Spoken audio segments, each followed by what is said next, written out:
Yo, what's up? 1 2 1 2 1 2 1 2.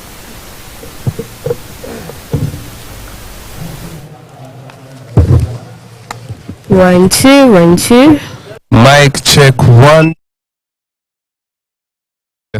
And up.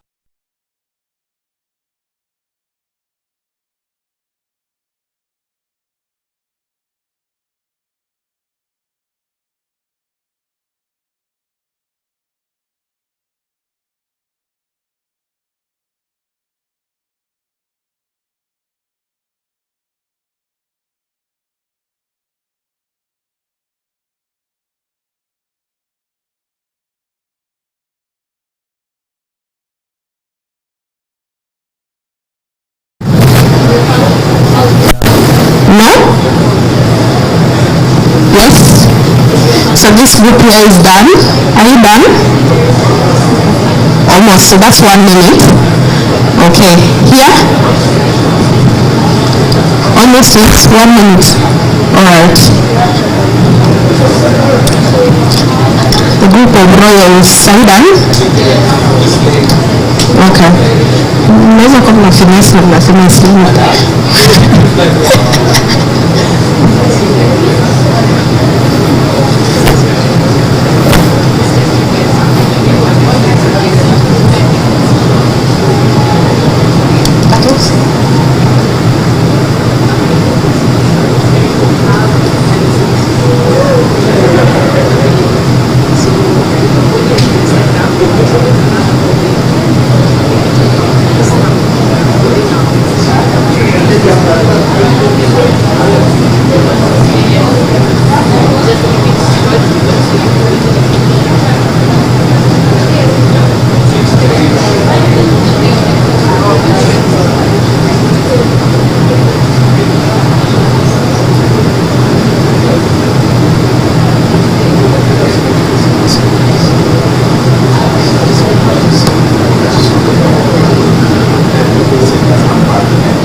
Okay, so I want to request this, that we take a break. Can I have your attention for a minute? I want to request that we take a break, especially this group. I want to request that we take a break for tea. That will allow the groups that have not finished yet, you can sit together and still think around some of the responses you want to give. So 20 minutes, we come back exactly at 10:20 and we go straight into the presentations. Sawa sawa? So instead of sitting here and continuing the discussion, just go down for tea with your group, sit together and continue the discussion there. All right, so as we go for tea, just one concern, one communication. As we go for tea, guys, we've actually realized we tend to drag a lot when we, especially when we're outside this room, yeah? We go for tea and we take a lot of time, so that then puts us in a place where we miss out on what we're supposed to be doing. I'm loving the conversations that are going on because we're really taking our time and enjoying ourselves. So if we go out and we waste a lot of time, that means when we come back, we'll not have enough time. And also, we always have the program and we know when we are supposed to be starting in the morning. We are here for a purpose. Let us choose to purpose to fulfill that purpose. Time is a very, very important resource. If we say we're bold, we're brave, we're engaged, we're versatile, I guess we need to add one where we say we are time conscious.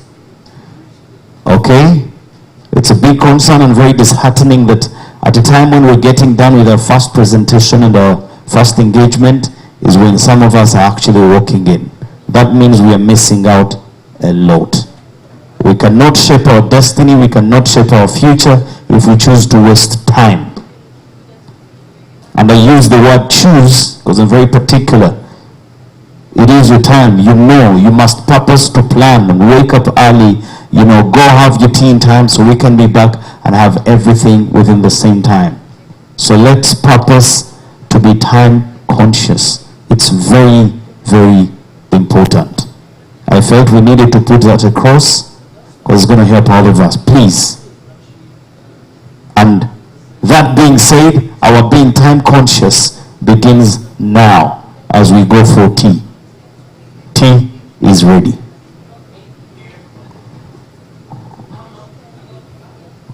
I don't want to say 20 minutes. Let it be 20 minutes. Even better if 16.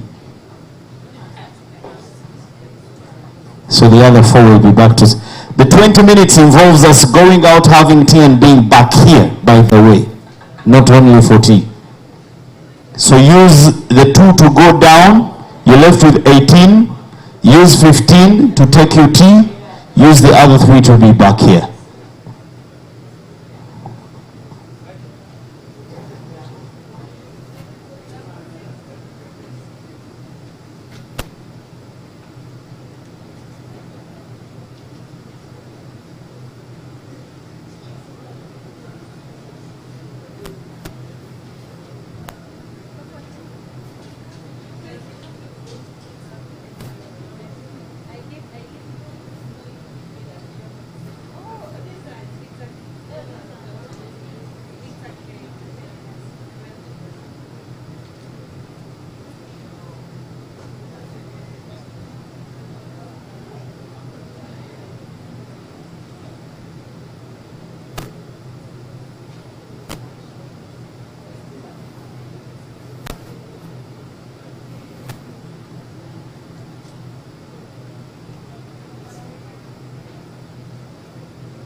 Here today, that we are live on Sawoti Plus TV. Stay tuned. This is day 3.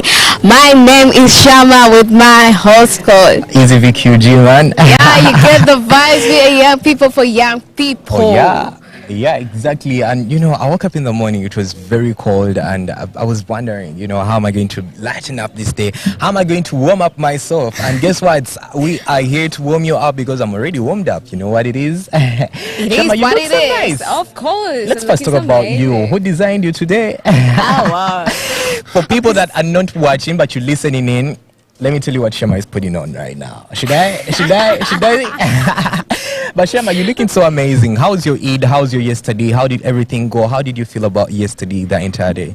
Well, my Eid was actually amazing. Being part of these people, BNN, it's actually being lively. Like, I felt so lively. Exactly. The dances yesterday night, oh my God, it was really crazy. We had so many sessions that were actually beautiful. A session whereby it was so emotional. And we're actually looking back to our lives and how we can actually make things better. So it was actually so amazing. All the interactions from all different countries.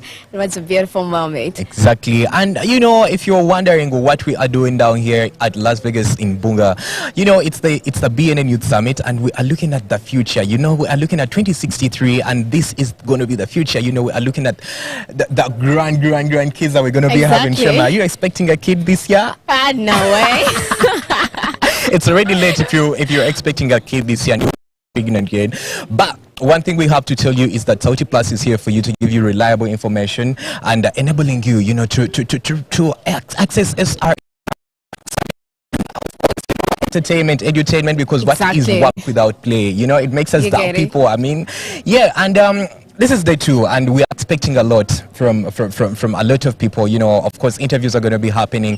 A lot of people are going to be telling us their experiences from yesterday, what you know they learned, and all of that. And I'm sure you also learned something in case you were live. You know, you can just go on our social media handles, tell us what exactly it was that you learned, and you know, tell us how best we can improve on what we do as Sawoti Plus, or what we do as Richer Hand Uganda, or what we do as BNN, because we are young people for young people always.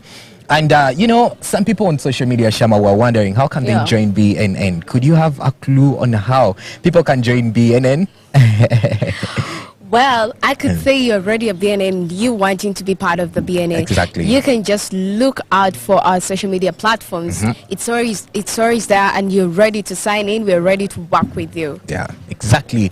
And I think, Shama, what do you think, or what do you expect today? What's your expectation today? Let's chill out on the food, because I don't know.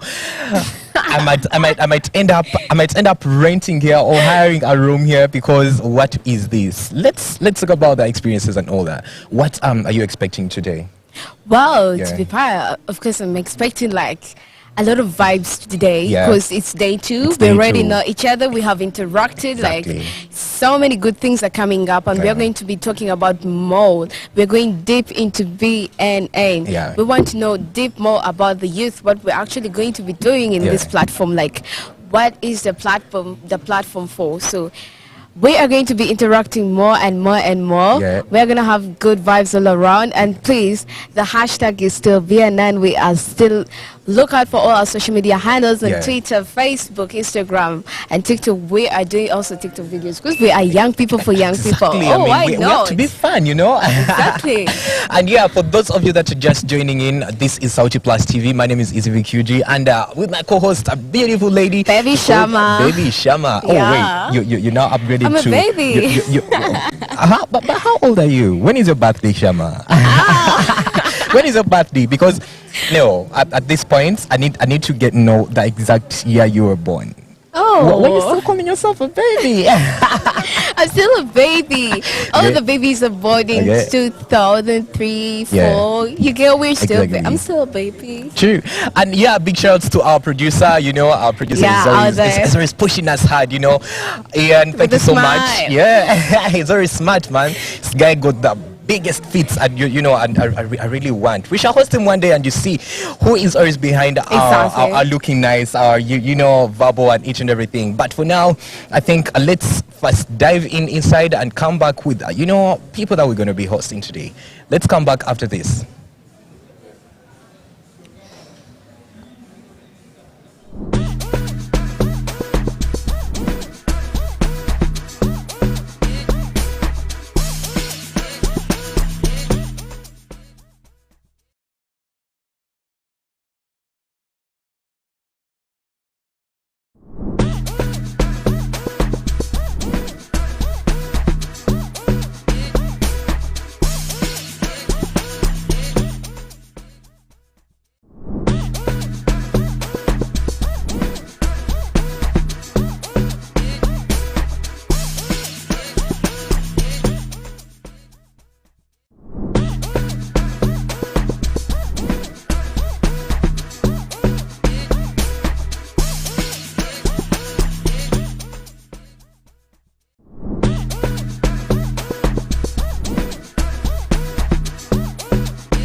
And yeah, it's just exactly 11 minutes past 11. You know, I call these star numbers to me. I call them star numbers. Numbers that look exactly the same. Let me say 2 or 2 or 2. I call them star numbers to me.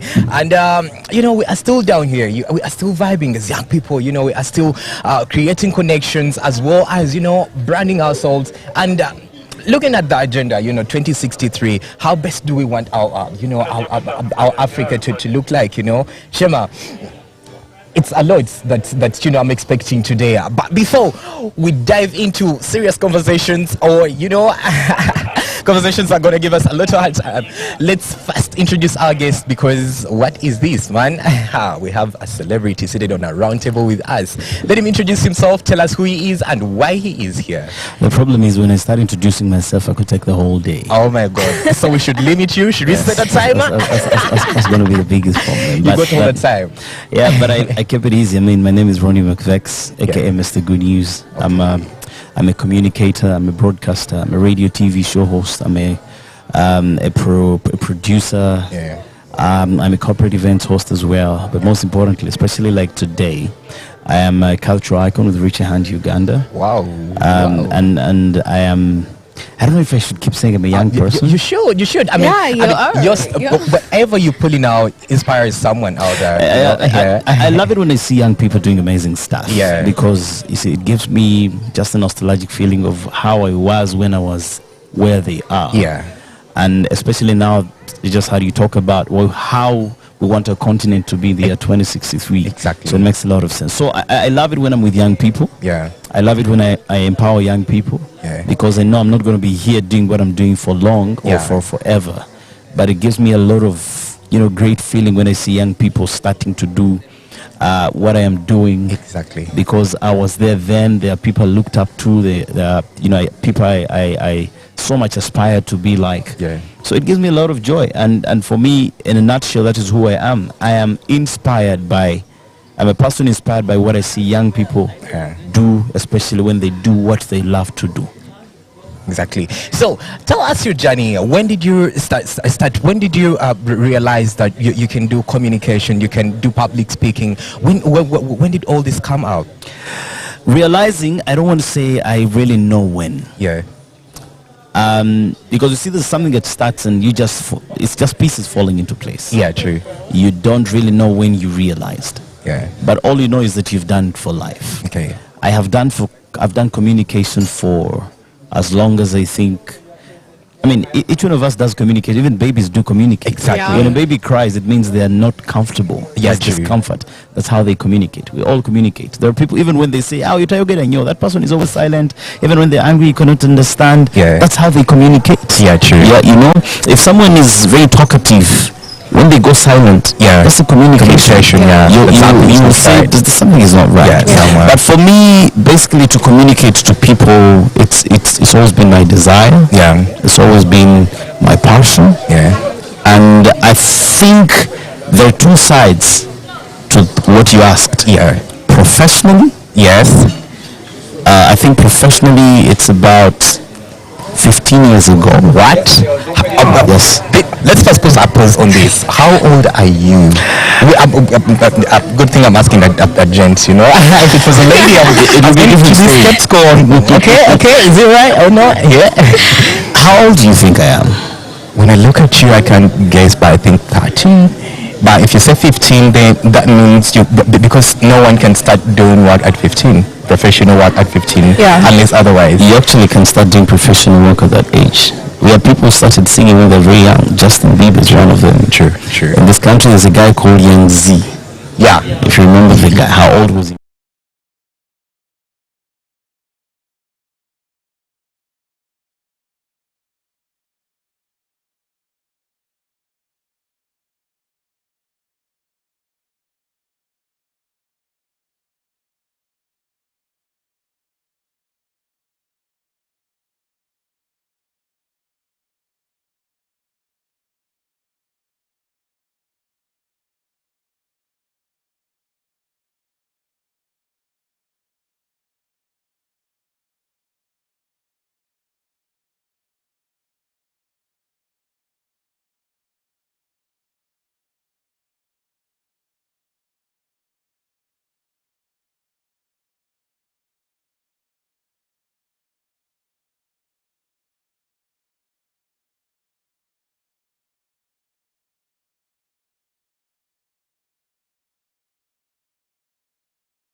to 2063. Yes, yes, yes. Because we've been talking about connecting.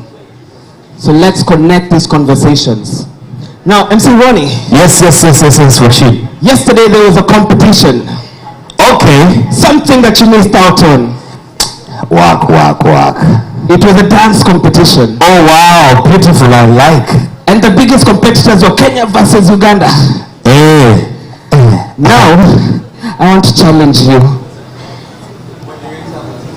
Moderator versus moderator. MC versus MC. We see if you can bust a move for Uganda.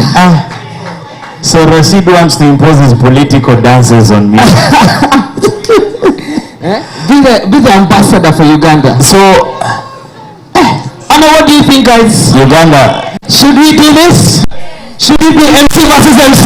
Yeah. Should we see his moves? Should we see my moves? Are you ready for it? I would have been ready. You have to be brave, man. Brave. If you see, I don't like this sweating after I've used my nice perfume today. I'm wearing nice perfume today. Guys, he has decided Kenya has won automatically. So Kenya, thank you very much. Mr. DJ, +254. you see, popping. In Uganda, we usually know the winner before we even go for the election. So.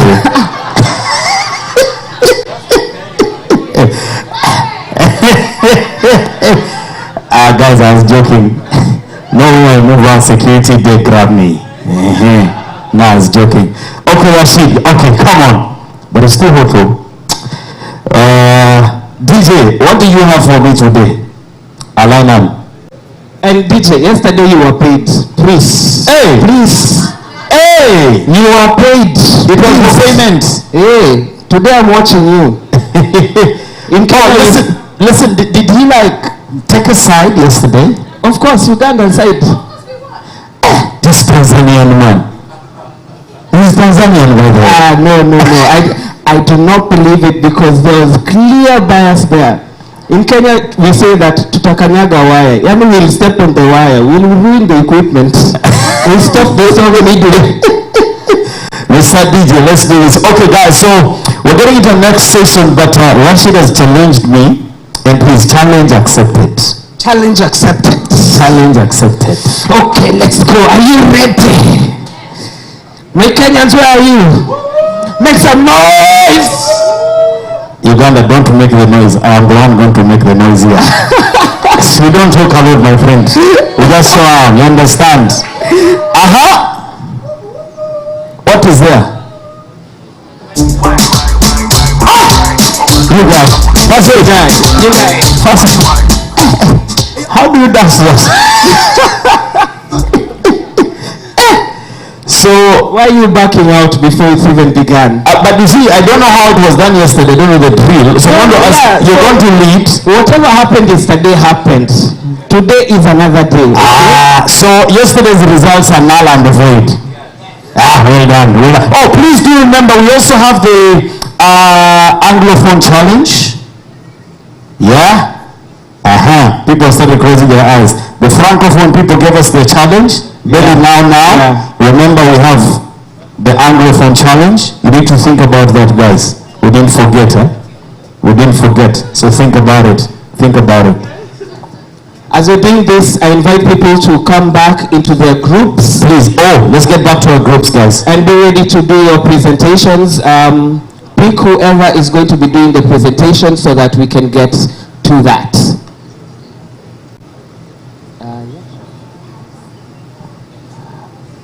Okay, fine. So as we settle in back to our groups, guys, pick amongst yourselves one person who is going to make a presentation on behalf of the group, okay, as regards to what we've been discussing just before we went for tea. I still want to re-echo that being time conscious is very, very important. It's very important, guys. From now going forward, let's be time conscious. Okay, so I don't know where. Was she? She's coming. meantime, every time you have your internet on, please don't forget, we'll be having more of your conversations. You have actually seen just a few of us, okay, just like that. So please, sorry? Okay, I'm being told this Wi-Fi that we were given is amputated, rendering it very hard for us to be, okay, so we'll have that sorted out in a bit. We're going to have that sorted out in a bit. Okay, so guys, we're just giving you 1 minute to finalize in your groups. Just pick one person who's going to present on your behalf, and let me see who is bold and ready. Any group ready? Anybody ready? Please, if you're ready, if your group is ready, pick one person, let them come forward so we can begin. Quickly. Ruel seems like he's ready. Oh, you are? Okay. Please, feel free.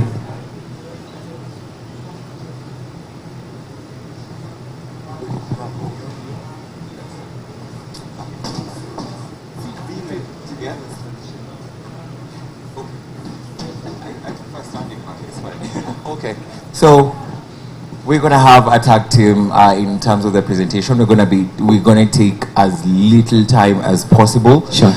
And so, yeah, Alex, we are here, trying to understand how are we going to implement the goal, the idea, and the dream that Billy Now has. What do you have in mind? So thank you so much for the question. But from the discussion that we had earlier on, there's a lot of things we can, check.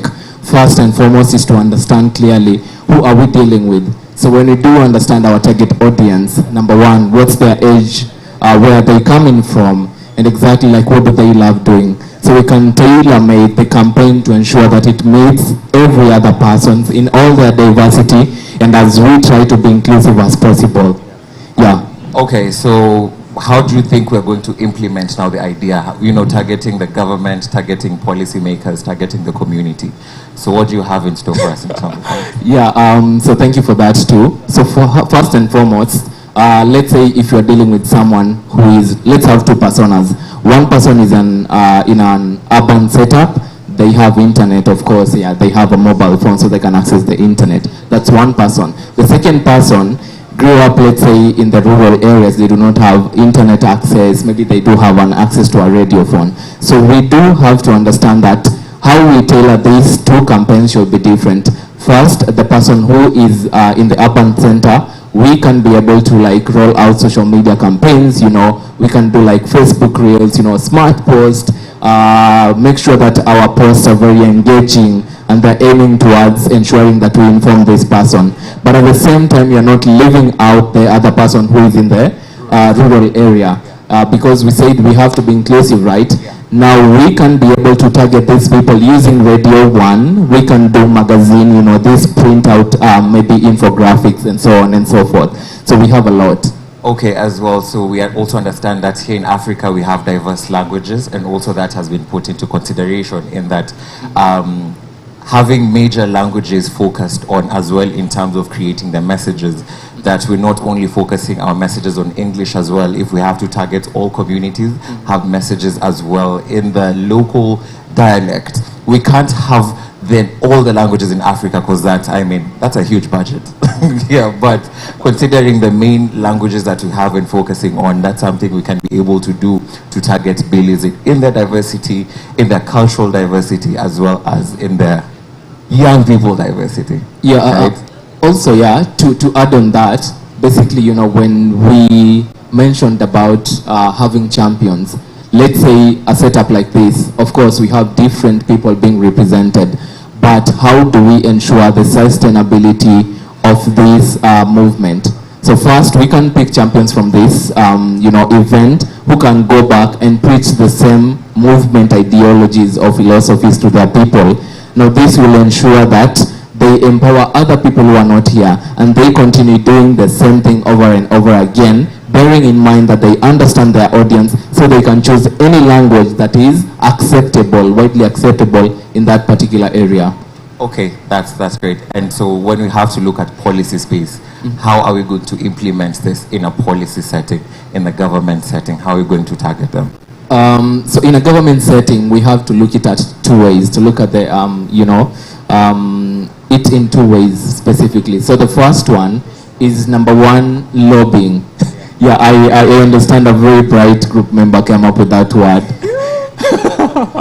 Yeah, lobbying politicians. So first, how do we lobby them to feel part and parcel of everything that we do? Number 1, we try and accommodate them. We try and bring them, to our events. And how do we do that? We don't have to mention every other time we're bringing a politician in, by the way, come and donate, let's say 2 billion Kenya shillings or Ugandan shilling or whatever. Let them come and understand that we are here for the interest of the people.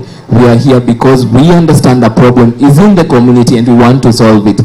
By then they can start feeling comfortable around us. But when they have maybe policies or bills that they want to pass, we're in a better positions to actually persuade them to pass the bills in our favor, because at the same time we have the people's interest at heart. That's number 1. The second thing is actually ensuring that we partner with people who are already in these spaces. So if an organization is, let's say, widely accepted, or they are majorly, in all these spaces, partnering with these types of organizations will ensure that we also get a seat at the table and also a piece of the cake. Okay. That's very interesting. So I hear you're tackling the young people aspect, the community aspect, and the government aspect. So is there any other way we can be able to implement Billy Now to be able to get it onto as well a global aspect as well? Yeah, I think this has been embodied in the different, points. Number 1, ensuring that we create champions. And now these champions, you don't know whoever they'll go and interact with. Now this is building a movement on a sustainability level, ensuring that we do not just end here. So it will keep on going and also reaching the global area, whereby everyone will be championing for solutions or rather problems to be solved now rather than, solving it later. Because 2063 is just here and we need to solve everything right now. Okay, thank you so much, Alex. Thank you.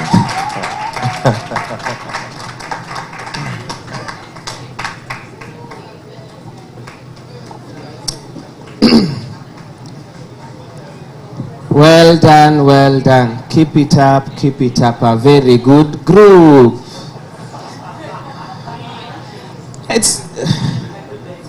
I know, I have never forgotten my nursery rhymes, but thank you so much. That's how you see people who went to private schools versus public school.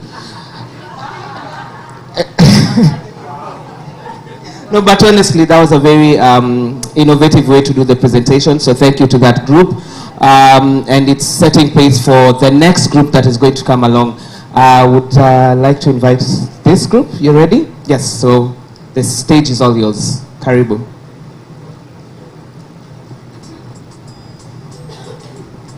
Thank you.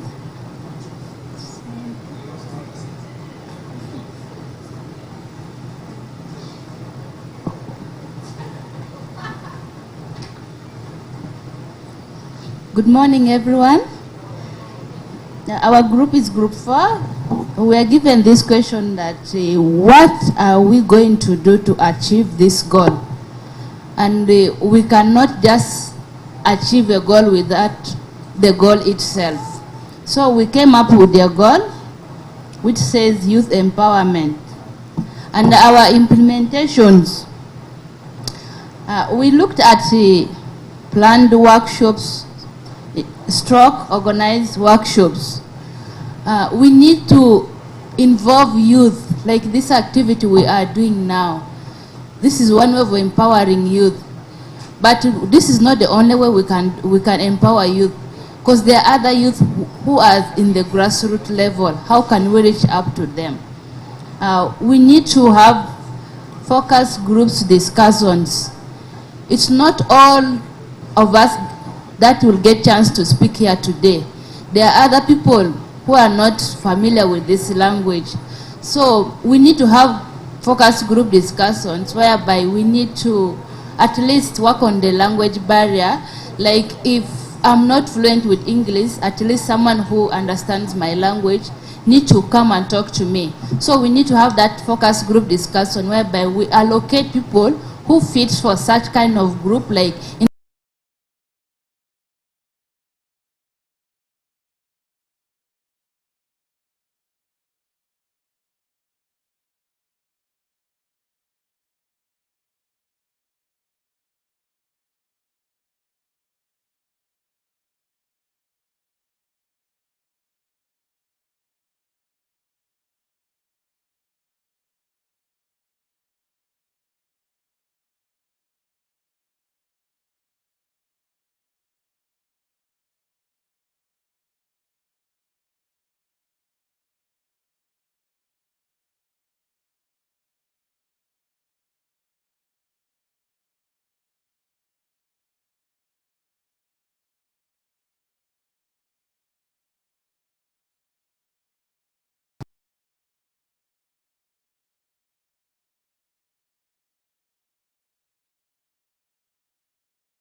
we can also be able to achieve publication.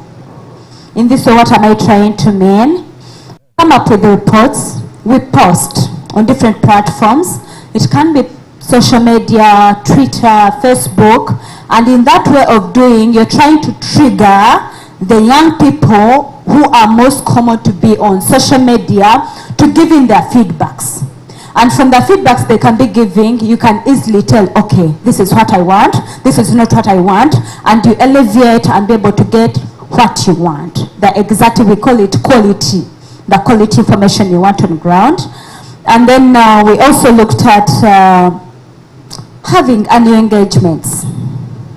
Like we've had this one, and then we can have our target plan and be like, after 1 year or half a year, we are going to have another engagement. Like we get feedback from what we talked about, what really happened. When you went on ground, what feedback did you get from the responses we get from the trained BNN personnel we're having? And we get the feedback they've gotten when they went on ground. And that is having annual engagements, which will really help us in coming up with which will help us in also achieving our goal. And then we are also looking at setting measurable indicators. Yes, we want to see what we want as BNN. We have to set measurable indicators, like we are targeting people, yeah, but how many young people are we targeting this year? Is it 1,000? Is it 800? Is it 100? And so far, how many people do we have? How many responses have we gotten? Have we achieved our goal? Have we achieved our set target? If not, how do we go back to make sure that our set target is achieved? That is looking at setting up the key measurable indicators. And also maybe having accountability. And in this case, when it comes to accountability, we are looking at dialogues. We have dialogues with communities. And of course, you well know that with dialogues, you have to be having key asks.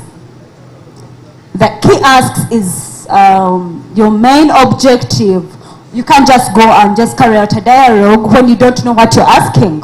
You have to first have the contact with you, get to know what you want to ask, and then you have the dialogue. And through that, maybe you can do some voice recording as evidence. Dialogues come with evidence. Do recording, take photos to really show that what you really meant is what you've gotten. Because nowadays we always, there was this saying which says like, work done. When you do something without documentation, without evidence, it's no work done. So do voice recording, take photos in those dialogues, even some statements they make.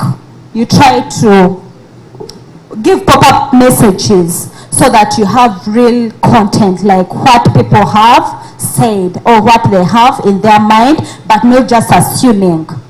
And in this, it has to be intentional and targeted, and with that we come up with a resolution. Thank you very much for that question. So, same question goes to you. I take this opportunity to say good afternoon to all colleagues. According to our question, how do we ensure constant evaluation and feedback? My sister has skipped this point of spaces. We are all on social media platforms. We are on Twitter, Facebook, WhatsApp, etc. And we hope our fellow young people are also on those platforms. So, like on Twitter, we have followers and we have people who we follow. So if our followers, if we see our followers posting the movement we, the Berees are posting, at least we can say that the movement is ongoing. The information reaches the people. We also have surveys already. Community dialogue already. Thank you very much. So I know most of us are familiar with this information, but I would like to add an example on this. So in chemistry, we understand that there are 3 states of matter: solid, liquid, and gas, right? So we would like to, let's just relate this to our goal. So solids, they're in one place. The molecules are in one place compacted. So our information shouldn't also be like that. If our information is just in this room, or just in one organization, or just in one country, that's not good. So in liquid, we only, so the molecule... Hello, welcome. What's up? 1, 2, mic check.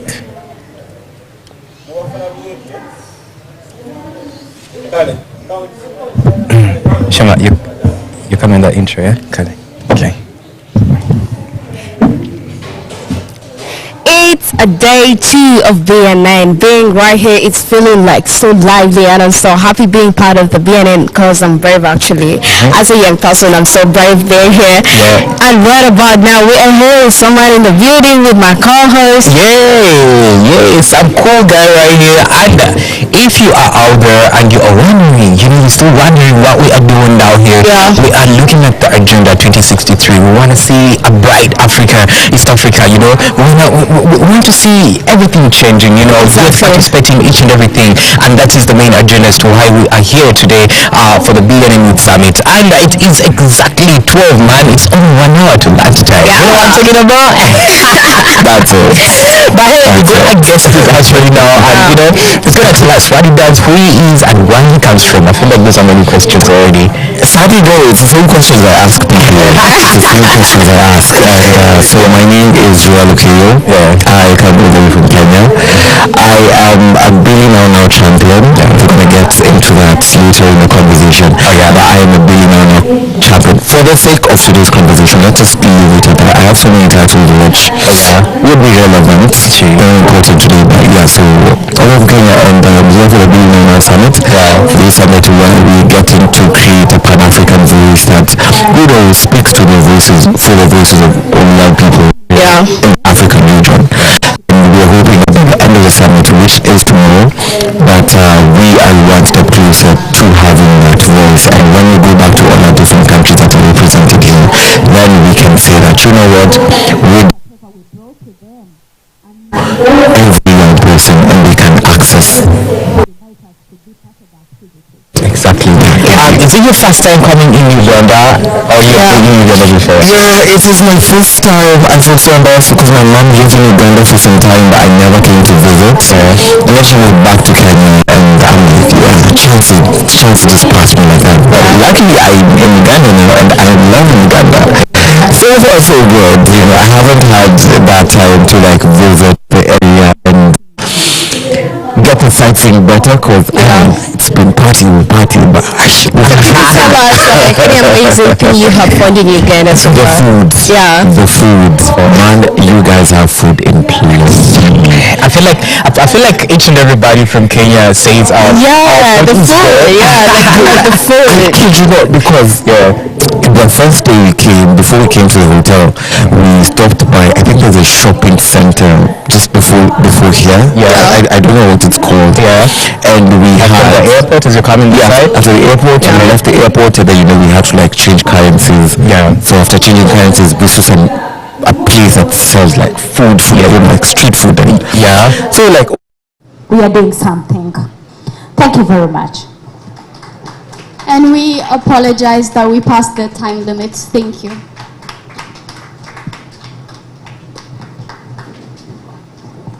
Thank you very much. Yes, past the time limit, but the information that was coming out of that, the content, is important.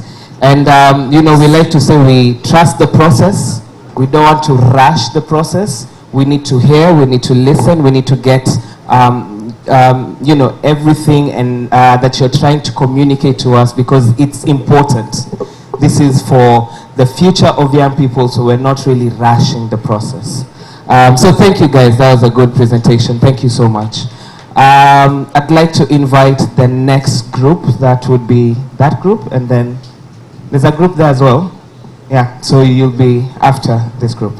So karibuni, welcome. There's another mic. Oh, yes. Danke, danke.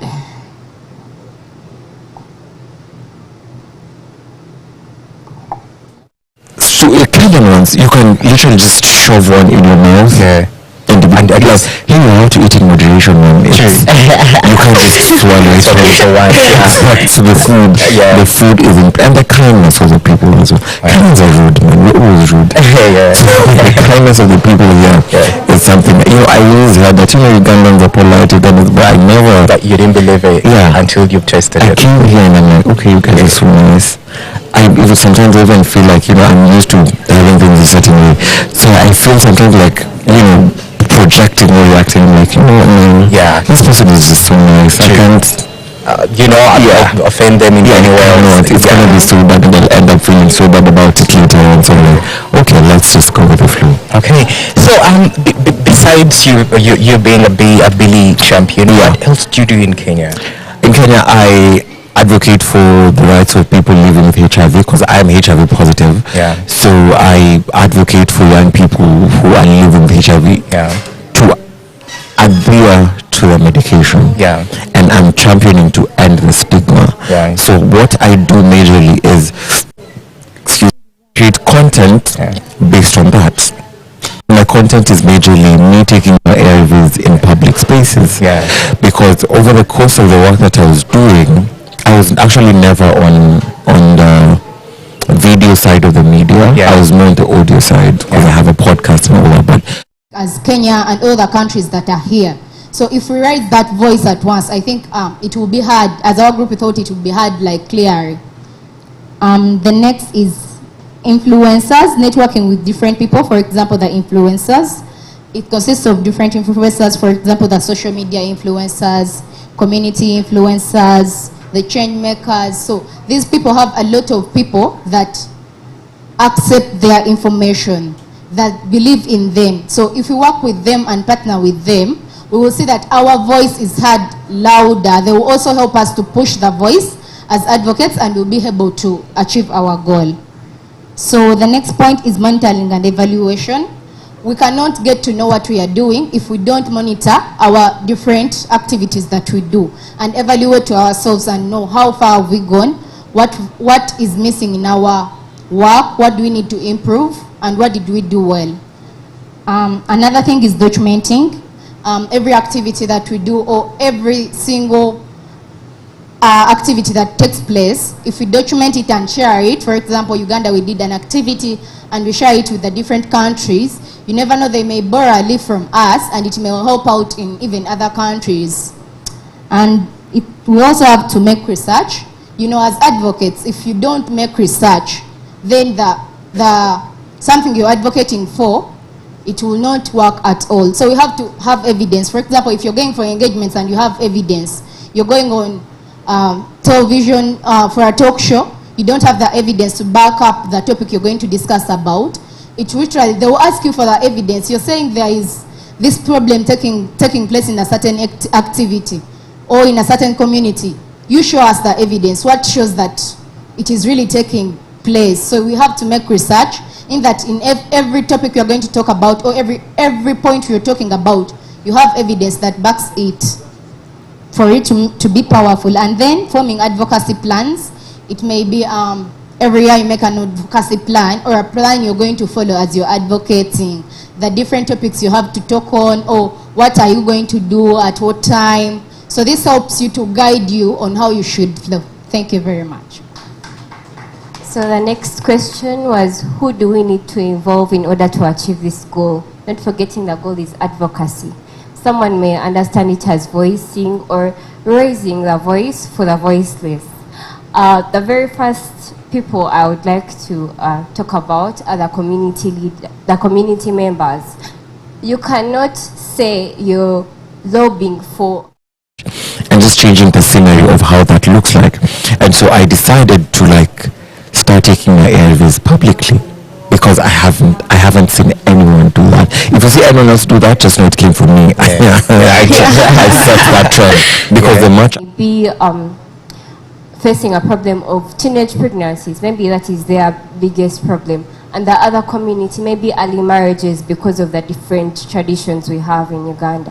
So you have to go down to the community and talk to the community members. The other one is the leaders. The leaders have been broken down into many. There are religious leaders, there are local leaders, and I will start with the local leaders because they are the grassroots level. The local leaders, we have like the LC ones. The LC ones are the ones who are, people reach out first when there is a problem. So they definitely have knowledge of the different problems people are facing. So when you go and talk to the local leaders, you can understand better how to help people. Yeah. The other one is the members of parliament. The members of parliament are, they're the ones who make laws in Uganda. I don't know about the other countries, but in Uganda, it's the members of parliament.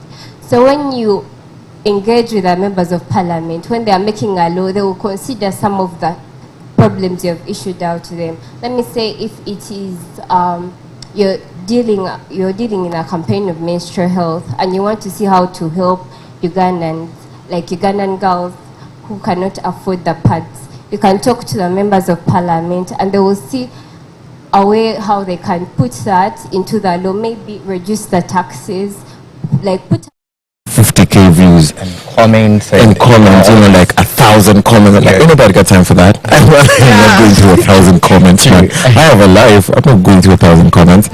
So, but I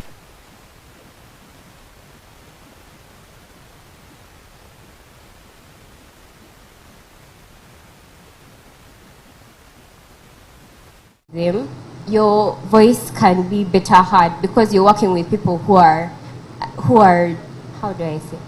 Yeah, respected. So they will hear you and they will work with you and yeah, the voice will be heard. The others, I can say, the different ministries. There are different ministries. I'm using Uganda as an example because it is where I have enough knowledge. There is the Ministry of Health, there is the Ministry of Education. So when you want to front a policy, like how do I policy papers, they may put some of those problems in the policy papers.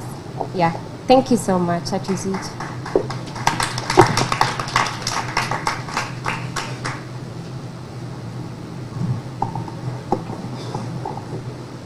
Thank you. Another round of applause for that group. I hope you're all seeing that there's some commonalities with regards to the strategies that we're coming up with talking about partnerships, talking about capacity building, talking about making meaningful connections. So thank you very much. I'd like to invite the final group to do the presentation and then we can call it. Karibuni. Bienvenue. Oui, ça va?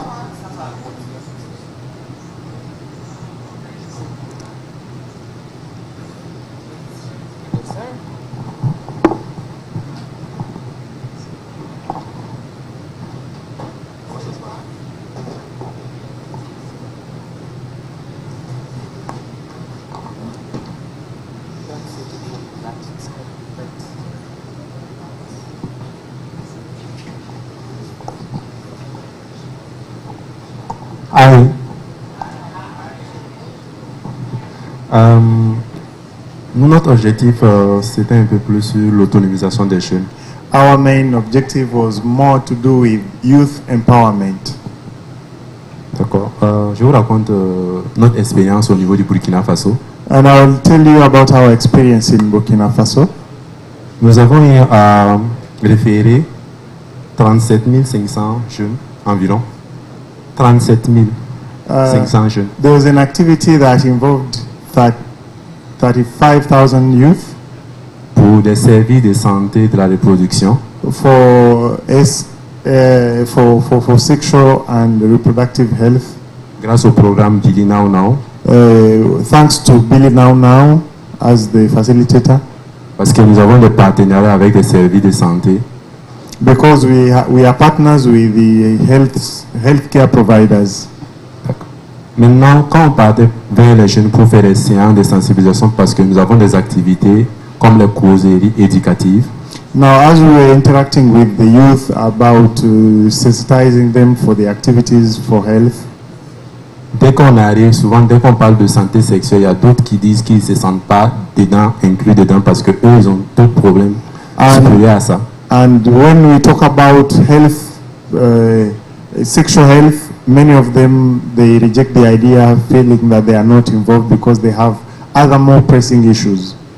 Et souvent, lorsqu'on les proposait des services, des consultations gratuitement, and mostly when they are suggested to go for free consultation services, check-ups, ils nous disaient qu'à la fin de cette consultation, il y aura forcément des ordonnances et ils ne pourront pas acheter ces ordonnances. Donc, pourquoi ils vont y aller pour faire les consultations? And they would always end up by saying, at the end of the free consultation and check-ups, they will be given a list of medication to take, and they will not be able to buy the drugs. Donc c'est pourquoi nous on a choisi comme objectif l'autonomisation des jeunes. That's why we thought about empowerment of youth as our main objective. Parce que les jeunes qui sont autonomes, because empowered youth, ils pourront se prendre en charge sexuellement parlant sur la santé sur la santé reproductive. Will be able to take care of themselves when it comes to health and reproductive issues. Maintenant, qu'est-ce que nous avons besoin? And what do we need? Pour pouvoir permettre aux jeunes de s'autonomiser. In order to have all the youth empowered. D'abord, nous avons besoin de partenariats solides. We first of all need partnerships. Avec des structures de jeunes. With the youth structures or organizations, NGOs. Des ONG. NGOs. D'accord. Aussi, nous avons besoin de formation. We also need training. D'offres, de stages, de bourses. We need scholarships for internships sometimes. D'études, de perfectionnement. In order to perfect the skills. Après toutes ces formations, nous avons également besoin de fonds. And after all these trainings, we will need capital. Pour lancer les activités. In order to launch activities. C'est très important de former les jeunes à entreprendre. See, it is very important to train young people into entrepreneurship. Mais il faudrait leur donner quelque chose pour qu'ils commencent quelque chose déjà. But they need to be given something so that they are able to start up something. Qui devrons-nous impliquer? Whom do we need to involve? Nous devons impliquer déjà les structures étatiques comme les ministères de la jeunesse, du travail, des sports, de l'employabilité. We need to involve state ministries or state agencies like Ministry of Sport, Ministry of the Youth, Ministry of Health. Également les structures d'incubation. And business incubators. Je pense que Billy en son sein peut créer une structure d'incubation. I believe that Billy may create a business incubation center. Pour permettre aux jeunes d'entreprendre, de pouvoir échanger entre eux. In order to allow young people to do entrepreneurship.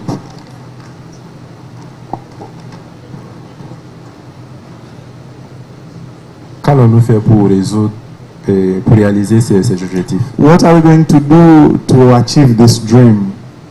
Nous avons déjà essayé de faire des plaidoyers. We already tried with advocacy. Et ces plaidoyers commencent déjà avec PP Global. And these advocacies started with PP Global. Qui pourront mettre en place une structure d'incubation.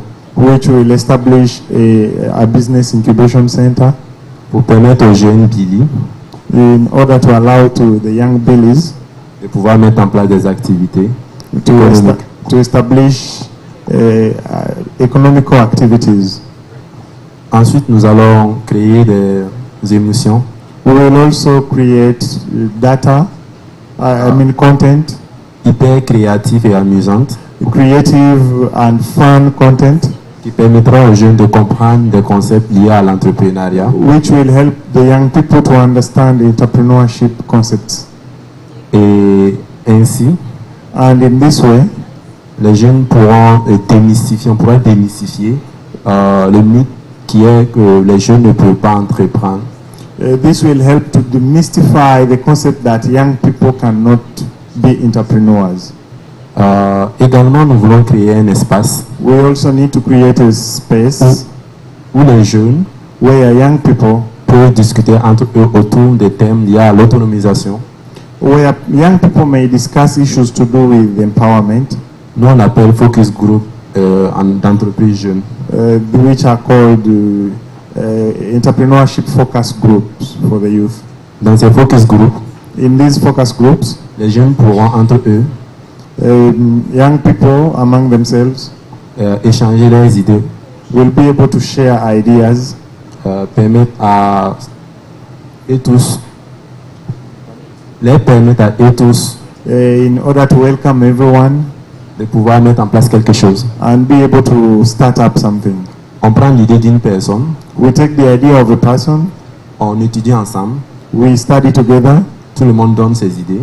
Everyone shares everyone share their ideas. On donne un délai. We give a deadline. On supervise ce jeune, le groupe. As a group. Le groupe supervise ce jeune. The group will supervise the young people who are given a deadline. Jusqu'à ce qu'ils réalisent l'activité. In order for them to accomplish an activity. Ça, chaque semaine. Every week. Chaque jeune. Every young person. Chaque semaine, une personne.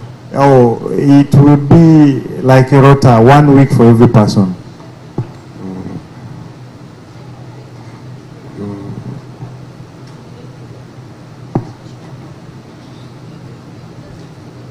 Je pense que c'est tout. I think that is everything. Thank you.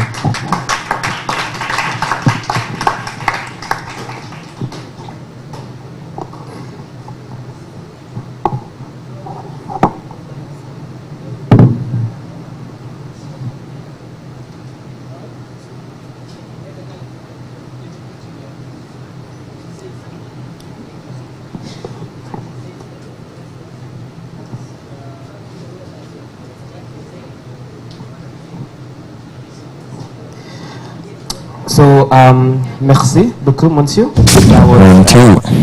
Mic check. Got it. So we're gonna come back with the stigma from your friends and family discrimination and all that. Okay. You know, we are saying the same thing but in different words, and to really just speak about this is, you know, I'd like to alliterate what I was speaking about in the morning around some of the things that we are already beginning to see as development dynamics, as PPG, as Rahu, behind this whole BNN engagement. It's around the whole aspect of capacity. Almost every group has talked about, you know, the need for capacity building, the need to continue to, you know, create these spaces for young people for their empowerment. But beyond that, I say capacity is also about the expertise that is in this room. Exactly. Yeah. So, I mean, this conversation is so interesting, and at the same time, it's so emotional, you know, because I feel like all this comes with a lot of discrimination from your family members, from your peers, from, you know, the people that you live with. How do you fight with all this? You as the fact that you create all this content, and you, wherever you go, I'm sure when you enter a mall, a supermarket, one thing that will go in people's heads, he has come to create content. Today he's here, and I feel like people sometimes invite you. They're like, man, come on, I will take, record from here, market for me, and, you know, you share something out there. How do you, but for now, how do you fight with in our different countries, and we can see that there's some connectedness to it. Then there's the co-liberation. For everyone, you could see that there's a sense of urgency, and that's why we say it's not now, but it's not now, but exactly. Then there's the commonalities. The commonalities in some of the issues that we're facing, and commonalities in the strategies that we want to implement. There's commonalities from all the groups that we're speaking, you know, talking about the need for youth empowerment. There is the need to ensure there is resources in the hands of young people. There is the need to health and diet. So I was literally just telling them about it. Yeah. And that's what got me to start having small posts on social media. Yeah. Having to, just tell close of my friends, that show the intersectionalities of these issues, the connections, that is the partnerships that we are looking for as young people. It's the adult youth partnerships that help us move forward. It's understanding that we are the young people and we know what we're facing, but we also need to speak to, as a group mentioned, talking to politicians, policymakers, the leaders, other young people, influencers, in order to really keep on moving or getting the message heard out there. And finally, it's really around centering all these conversations to everything that's happening around us. It's realizing that even as we speak on youth empowerment, there's aspects like the sustainable development goals, there's data and scenarios that exist for young people, there's the futures of young people that we're thinking about, there's Agenda 2063 that we also need to keep at the back of our minds as we create this global movement. And at the end of the day, again, just going back to Mika, it's also being Afrocentric and Pan-Africanism. This is what we're saying. This is how we create BNN for the globe. Ama namna gani? Ama namna gani means, ama is how? Yes, I do deserve a round of applause for that one. I don't mind. Oh, yes. Auntie. Thank you. Merci. Asante sana. Your presentations were all excellent, honestly. And educate people so start. You are saying the things now, it's to make them actionable. The only one thing I wanted to add is that in all these countries, are you translating? Excuse me, are you translating? Are we in one meeting? Yeah, let's respect each other, okay? I've noticed that, and this is an adult speaking, okay? Let's respect each other. When each other is speaking, let's listen and let's take note, etc., okay? So let's not be disrespectful of each other, okay? The youth parliamentarians, each country has a youth MP, not so? Yes, the AU also has a youth MP. These are also structures you should be engaging. I know Sehad is already engaged with the East African Parliament, but you also have a pathway there. They should be representing your issues, that you are their constituency. So if you're not already engaged with them, you need to figure out how to engage with them. We've got the AU union up there. I'm hoping to meet with the youth person sometime soon. Nekesa is working on that. And I just really, so spread your... So when I felt like, I'm ready to come out as a young person, it was even a shock to me, because it's like, how do I handle this? Once you come out, there's no going back. And I blurted out I'm HIV positive on my first podcast episode, and I did not know what implications it was going to have. Yeah, exactly. But before that, I even talked to my mom and my dad. I was like, I want to go public with my HIV status. And they're like, why? By the time you found out you're HIV positive, were you staying with your parents by then? No, I was alone. Okay. I was still living. I was living in my own house. No, it was after high school. Okay. Yeah. You were at campus. Was it hostel? I already graduated. Wow. The time. Yeah. So what was it? Wait, you say 20? I wish I had them in my day, but we didn't. Engage them. Make sure that they understand you are their constituency, not the government, but it's you. That those positions were created to amplify your voices and your issues. Thank you, Rashid. Thank you very much, Auntie. Okay, all right.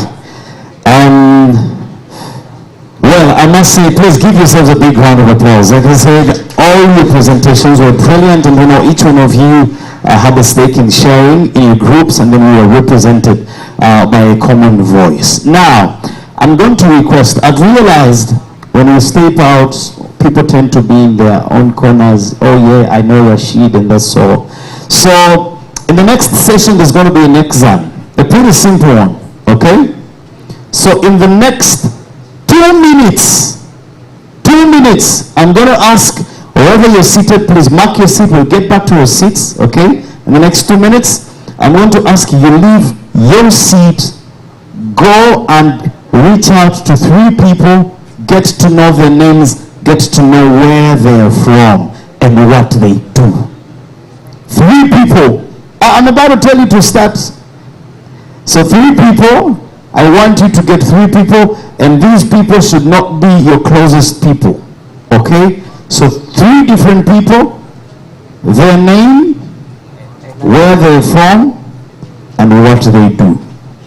Okay?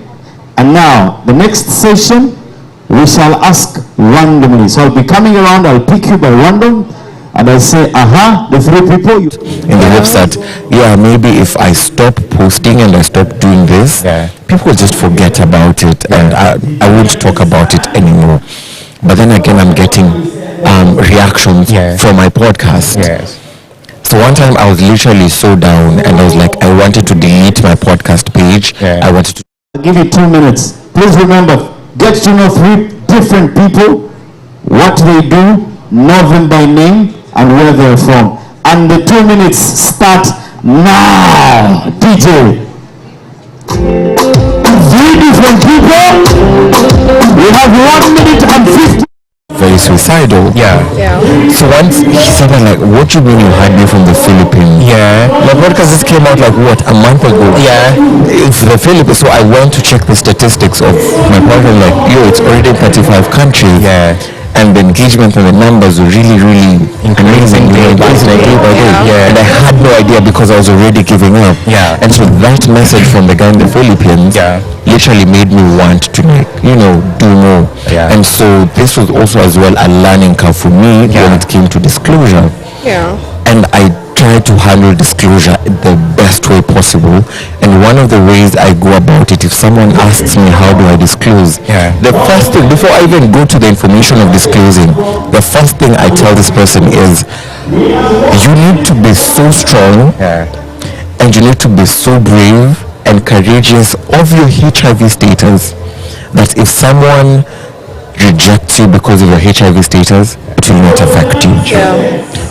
If they leave you because you're HIV positive and you're okay with that, then you can start thinking about disclosing.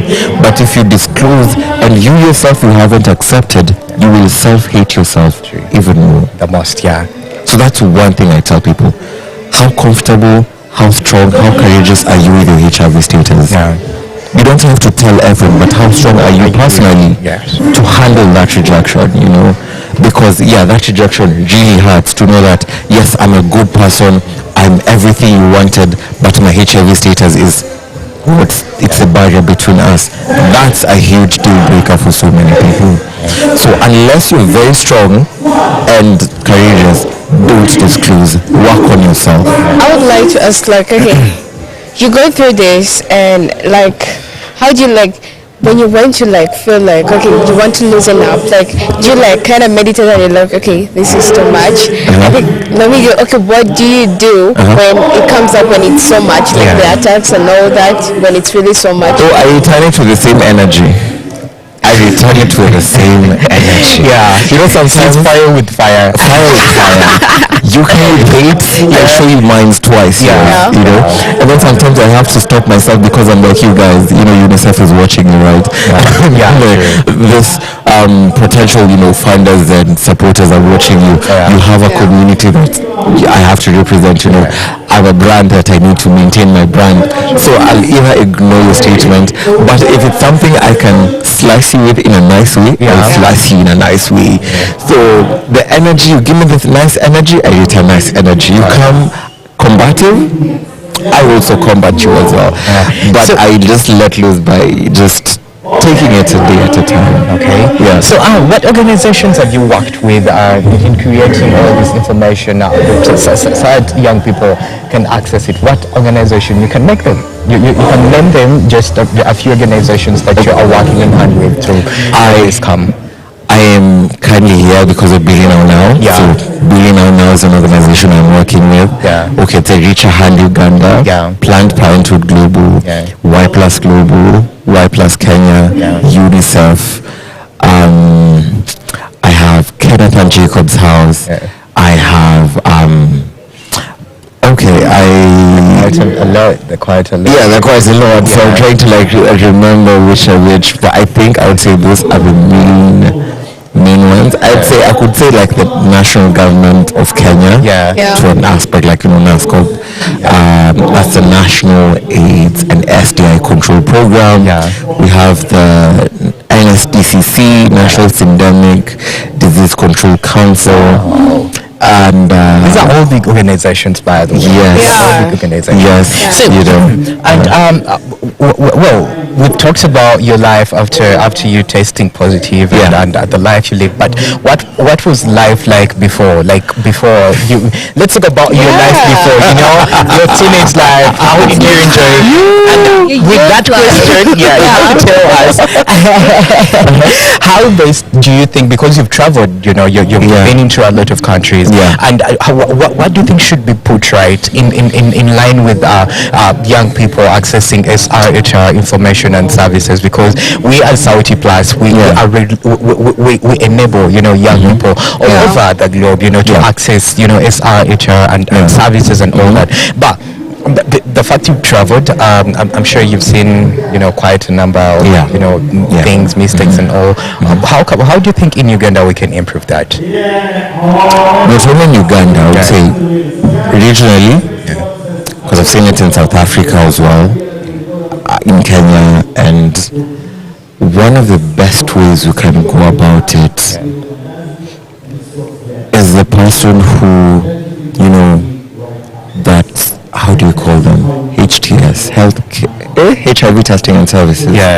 That doctor is a person to start with.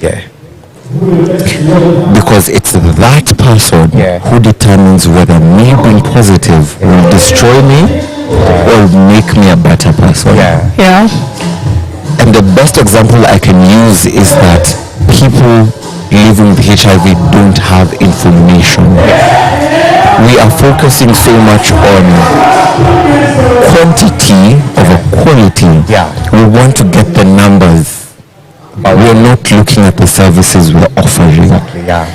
So because I get really weird questions, like questions which can be tackled by the doctor before you leave the facility.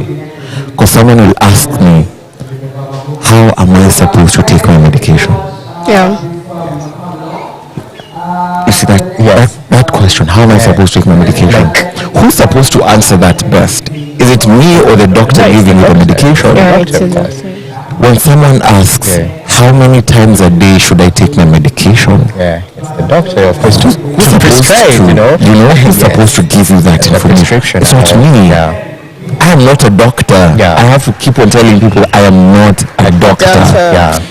That's your doctor's job, not my job, you know. So which has me thinking, what information are people being given at the CCCs, the comprehensive care centers? There's no information. It's like, okay, you're HIV positive, start medication. Once you start medication, you're in the system and that's it. You become a statistic. They don't have that human approach like this and this and this. Facilities are understaffed. So you get a facility has like 200 people and only 2 doctors. Are you going to focus on telling someone 1 hour worth talk of living with HIV, or you're going to focus on finishing the 200 people? You know? So one of the best ways we can be able to do is target the HTS providers. Those are the people to target for them to be able to take time to work with a client, to work with this person who's HIV positive throughout the journey. It doesn't necessarily have to be, sometimes one thing I love with my clinic was like, is it okay if I call you before your next visit just to see how you're doing? That's what my clinic does. Like, I have my therapist's personal number. She doesn't have to give it to me, but she just did because, she cares about me. She cares about the work that I do. She cares about how I'm faring on with my medication. So she would call and like, how are you doing? What help do you need? You know? And I know not everyone can be able to do that, but if I have to come to the clinic every month for my dispensation, don't just give me medication. Talk to me. Ask me how I'm doing. How are my medication? Crucial, bold partnerships like that is coming from Planned Parenthood are that we're going to back the brave. You know, yesterday when we created the circle that had the 10 individuals or 10 types of movement builders, there is one that we probably didn't magnify as we should. And it wasn't probably even mentioned that way. It's about those ones who back a movement. I just want us to take it in a little and just imagine how different the world will be when we get bolder, when we get more brave, because we know we are being backed properly. So in this season, as Planned Parenthood continues to grow and continues to back the brave, young people are those who are brave voices, right? You all know Brave. You've been seeing Brave here, right? Brave.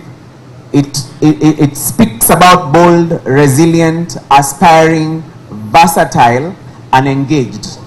In a workshop in Nairobi, in a workshop in Naivasha, Kenya, those words, a small team, a few of whom are here, I see KG, Rashid, Daisy, and Lee, were there representing different countries, but also just as after last year's East African Hackathon.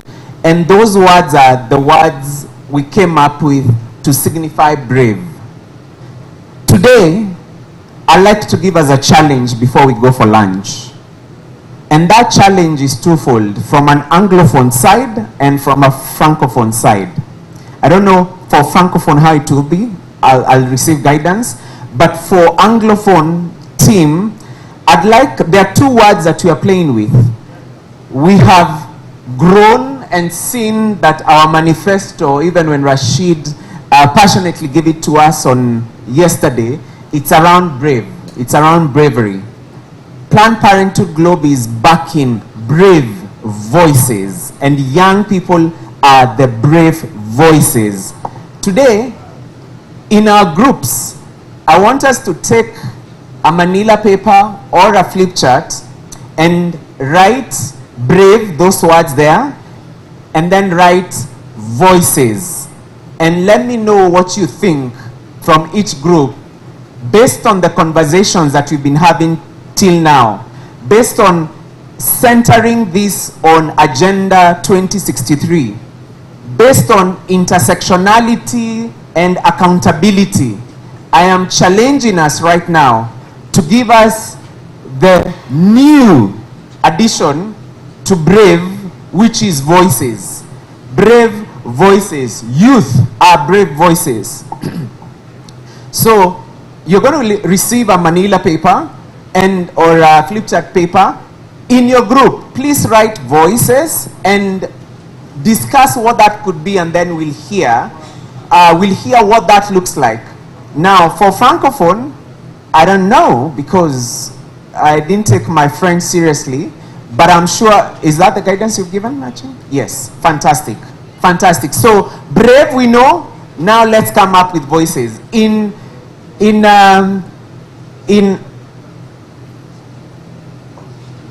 the Billy Now 2024 summit may be happening in Senegal next year.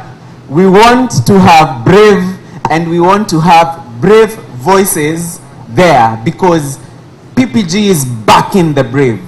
PPG is backing brave voices. So let's hear from your group what voices should stand for. Please create that in the next 5 minutes, a minute per word. So, but ensure that you have discussed it, because you'll present it, and then we'll be able to take this into like a further refinement through a strategy process that's happening later, and we'll be able to ground it. Remember, some very key words have a reason. Rashid shared those. So C is probably centering, connections, commonalities, collaboration, co-conspiratorship, and capacity. But what would be voices fully standing for? So please be in your groups. I think there were 6 groups. Make it creative. Think about it in context of everything that we've been discussing since yesterday.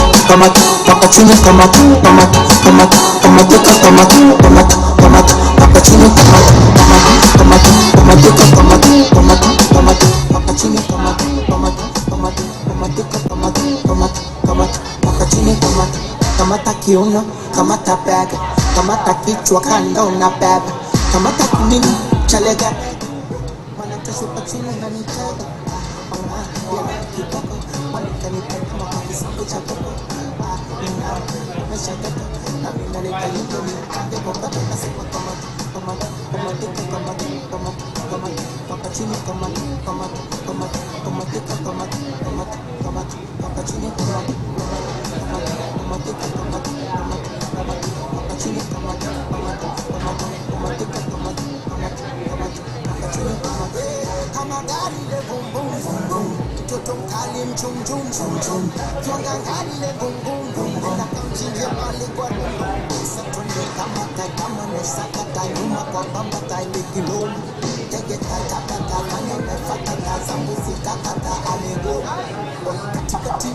chini chini kamata, kasi kasi, speedy meshiri kamata, kamuna mimi mwizi kamata, kabisa shika mwizi kamata, ya leo kiboko, wanakanipenda na kisambu cha koko, umeshakata, na mimi nalitajibu ni tonge boka, nasema kamata, kamata, kamatika kamata, kamata, kamata, paka chini kamata, kamata, kamata, kamatika kamata, kamata, kamata, paka chini kamata, kamata, kamata, kamatika kamata, kamata, kamata, paka chini kamata, kamata, kamata, kamatika kamata, kamata, kamata, paka chini kamata.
Live.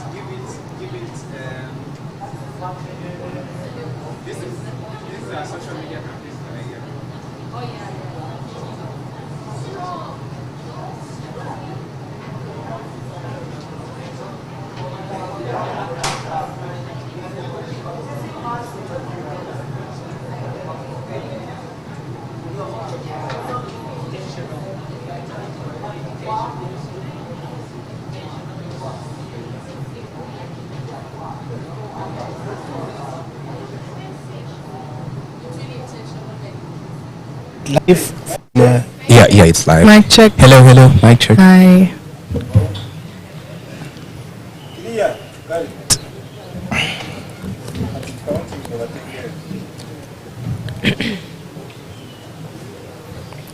All right, it's 10 minutes to the top of the hour. It's exactly 50 minutes past 12. I mean, yay, what is this? We're coming into lunchtime. This is my, funky parts of everything. But hey, we are still down here at Las Vegas, and we're looking at the agenda 2063. Looking at the better future, the better Africa that we want to live in. And guess what, sir? I got some cool people with me. But before that, if you're on our social media pages, we're still training as number one. Of course, we're always number one. That's hashtag Billy Now and hashtag BNN Summit. We are down here at Las Vegas, but don't temper to come because it's an only invite party. You can access us through our podcast. We are live, and we are live on Sauti Plus TV as well. Do not forget to tag Sauti Plus TV. Do not forget to tag Richer Hand Uganda and BNN. But for now, let me start by introducing my guests that are here. I think I'll start with the lady as usual. Yeah, gents, is that fine? Yeah. Ladies rule. Yeah, take your part. We do. Yeah. Hi guys, how are you? We're good. I'm Angel Cabrera. I am a freelance spoken word performer, a Sowet, a song poet. I'm a Billy, an ambassador of the BNN movement, and I'm so excited to be here. I'm a podcaster as well. Wow. At Motive, a journalist, and many things. But most importantly for today, I'm a Billy. Oh yeah? Do you feel good? Yes, I feel good. Oh. All right. Cool. The person next to you. Yes, Luke Gaffer. Those are my names. What? Come again? Luke Gaffer. Luke Gaffer. Yes. Okay. Yeah, those are my names. Oh yeah. And for today I've become actually a Billy. Okay. Today I've become a Billy because I've accompanied a friend of mine. He works under Share and Joy. Investors. Yes. And I'm also an advocate. Doing intern. Obviously it spread the love for the country. Awesome. Are you a student? Yes, I am. Oh yeah. Okay. We should talk about that. Yeah, gentlemen. Hey everyone, my name is Brian Humza, and I'm so honored to be on this podcast. So who's Brian Humza? Brian Humza is a young, ambitious activist who's pioneering the advocacy of no to sexual harassment, exploitation and abuse, specifically in universities. Because I've been a student and I'm just a recent graduate. I've been studying law. So we have been having rampant cases of sexual harassment that was being harassed and nothing being done. So we came out with a young team of people, colleagues, and then we said no to sexual harassment. So I'm an activist and I believe in free and safe spaces. Oh yeah. Yes. Wow, that's dope, man. I mean, you exceeded that introduction, but that was really necessary. I mean, we have a lawyer in the building, so anything concerning law, we also about the outfit. It's a what? It's a youth thing. So how to fit in? Okay, exactly. Yes. So you as a Billy champion, you said you're a Billy ambassador. You as a Billy ambassador, what is your role? Like, what do you do? But before that, first take us through your life. Like, what do you do besides being a Billy ambassador, besides being a journalist and all that? Or where do you work from? How can people access you and all that? Well, my life is very complicated everywhere. So I'm a communicator, and what I wake up to do every day is to help organizations and people tell their stories. So if it's Reach Your Hand, if it's you, if you have a girlfriend you want to express your love to, I come in. But I also do podcasting at Motive, which is a hub for creatives. and we're just trying to see how Africans can tell their story and record their story. So I do a lot of leadership and a lot of performance in my daily life, and also having fun. I like to go out. I like to swim. Yes. I represented the country, Team Uganda. For real? Yeah. Did you bring that gold medal back? Yeah, I did in high school. Now recently. No, I stopped because of stuff, and I also study. So I'm a journalist in training. Oh yeah. Yeah. Okay. And but what do you do in real life, like besides school and all? Yeah. Besides school. Yeah. Well, I know how to write. Yeah. Like, I'm a good writer. A composer, like composing songs. Yes, no, not composing songs. Oh yeah, like magazines or poems. Love poems. Yeah, composing poems. Love poems specifically. I'll come for some. You know, pick up lines. Oh, I'm bad at that thing. Yeah. And minus that, I'm also a good athlete. Yeah. I do sports. You run? Yeah, no, actually. Okay, I'm not committed to sport. Yeah. But yes, I do jogging. Okay. Yeah, I go to gym. Do you do you also tutor? Like, do you train people at all? Maybe my brother. Maybe. You're not sure? Yeah, I want him to train you. No. For real, I feel like chasing money. I want to chase my dream. So I thought he can train me how to run. What is your dream, you personally? Who are you? My dream, yes. That's a big question. Yeah. I've never thought about it. My dream is to become a cool guy. I feel like I'm not cool enough. You're not a cool guy. You better get some. I feel like I'm not cool enough. Oh yeah, but what do you do in real life? Like besides all the lawyer thing, because that's so corporate. Isn't there any other work you do that's not so corporate that make you serious? You know, having lines in your forehead and all. Yeah. What do you do? What's that you do? Tough question. That's a tough question. But you can say football. Eating is a job. Oh yeah. I love gymming. I love working out. Oh yeah. I love socializing, making new friends. I love partying. Oh yeah. I love partying. Okay. Above all, I love praying. I love going for fellowship. Yes. I love and preaching the word of God. Yes. All right, you give us a scripture as we close. Oh yeah, we all young people, and the reason as to why we're here today for the summit, it's we are looking at the future, 2063, our grandchildren, or maybe we ourselves. I don't know how old we shall be. How old you will be? I know how old I will be. I'll be 63. You'll be 62. You're kidding me? Yeah, I'll be 62. I'll be 50 something. We're in 2023. That's gonna be like 40 years. I'll be 61. Yeah, 61. Wow. So she's older than me, meaning that I can take the application can be a bit of a positive response. Oh yeah. But how have we taken our lives, serious? How have we inspired other people throughout the work that we do? The fact that you're an ambassador, you're a journalist. What work have you done to inspire other young people out there in line with SRHR, in line with their health? What work have you done? Well, I am a performer. Yeah. And I come out and tell other people's stories, but my story as well. Yeah. And I think that really helps. And I have seen that art has the capacity to heal, but it also has the capacity to inspire. Wow. I have seen people who are afraid to come out and speak up about not only problems, but questions or inquiries. So when I go up and I go on stage and I say I'm going to perform a poem about sex. Yeah. And there's someone in the audience that has a few, questions around it. They say, oh, this is actually a normal conversation. If she can go on stage, I can go and ask my friend or the doctor or something like that. So I think giving people information, but also through performance on a big stage, you let people know that these are stories worth being shared and it's okay. We have a lot of stigma, even, saying sex, vagina, penis. It's like you've said a bad word. Someone is already saying yo. But these are our human anatomy, and we need to talk about these things. And talking about them does not mean we are committing sin or any form of immorality. But if you just have like an age rate to to have such a conversation. Yeah, definitely. Definitely. We're not going to P1 kids. Yeah, exactly. Yeah, I agree. I'm talking about all this. So, you as a student, you said you're a student. I don't know what university you at. I'm in UCU. UCU. What have you done to inspire your fellow students in line with SRHR? Have you done anything? Well, Patriotism Club. Yeah. What Patriotism Club? This is a feeling. Yeah. It's something that has been created to create loyalty. And love. For one's country. So it's a club that I've come up with. It has just started. It's a new foundation in the school. Many universities have it, but not in ours. So it has come in place to create a good foundation of the image of the country, and to also create a relationship between the students and their country. Yeah, very many people don't know the Ugandan national anthem, but true. That's real.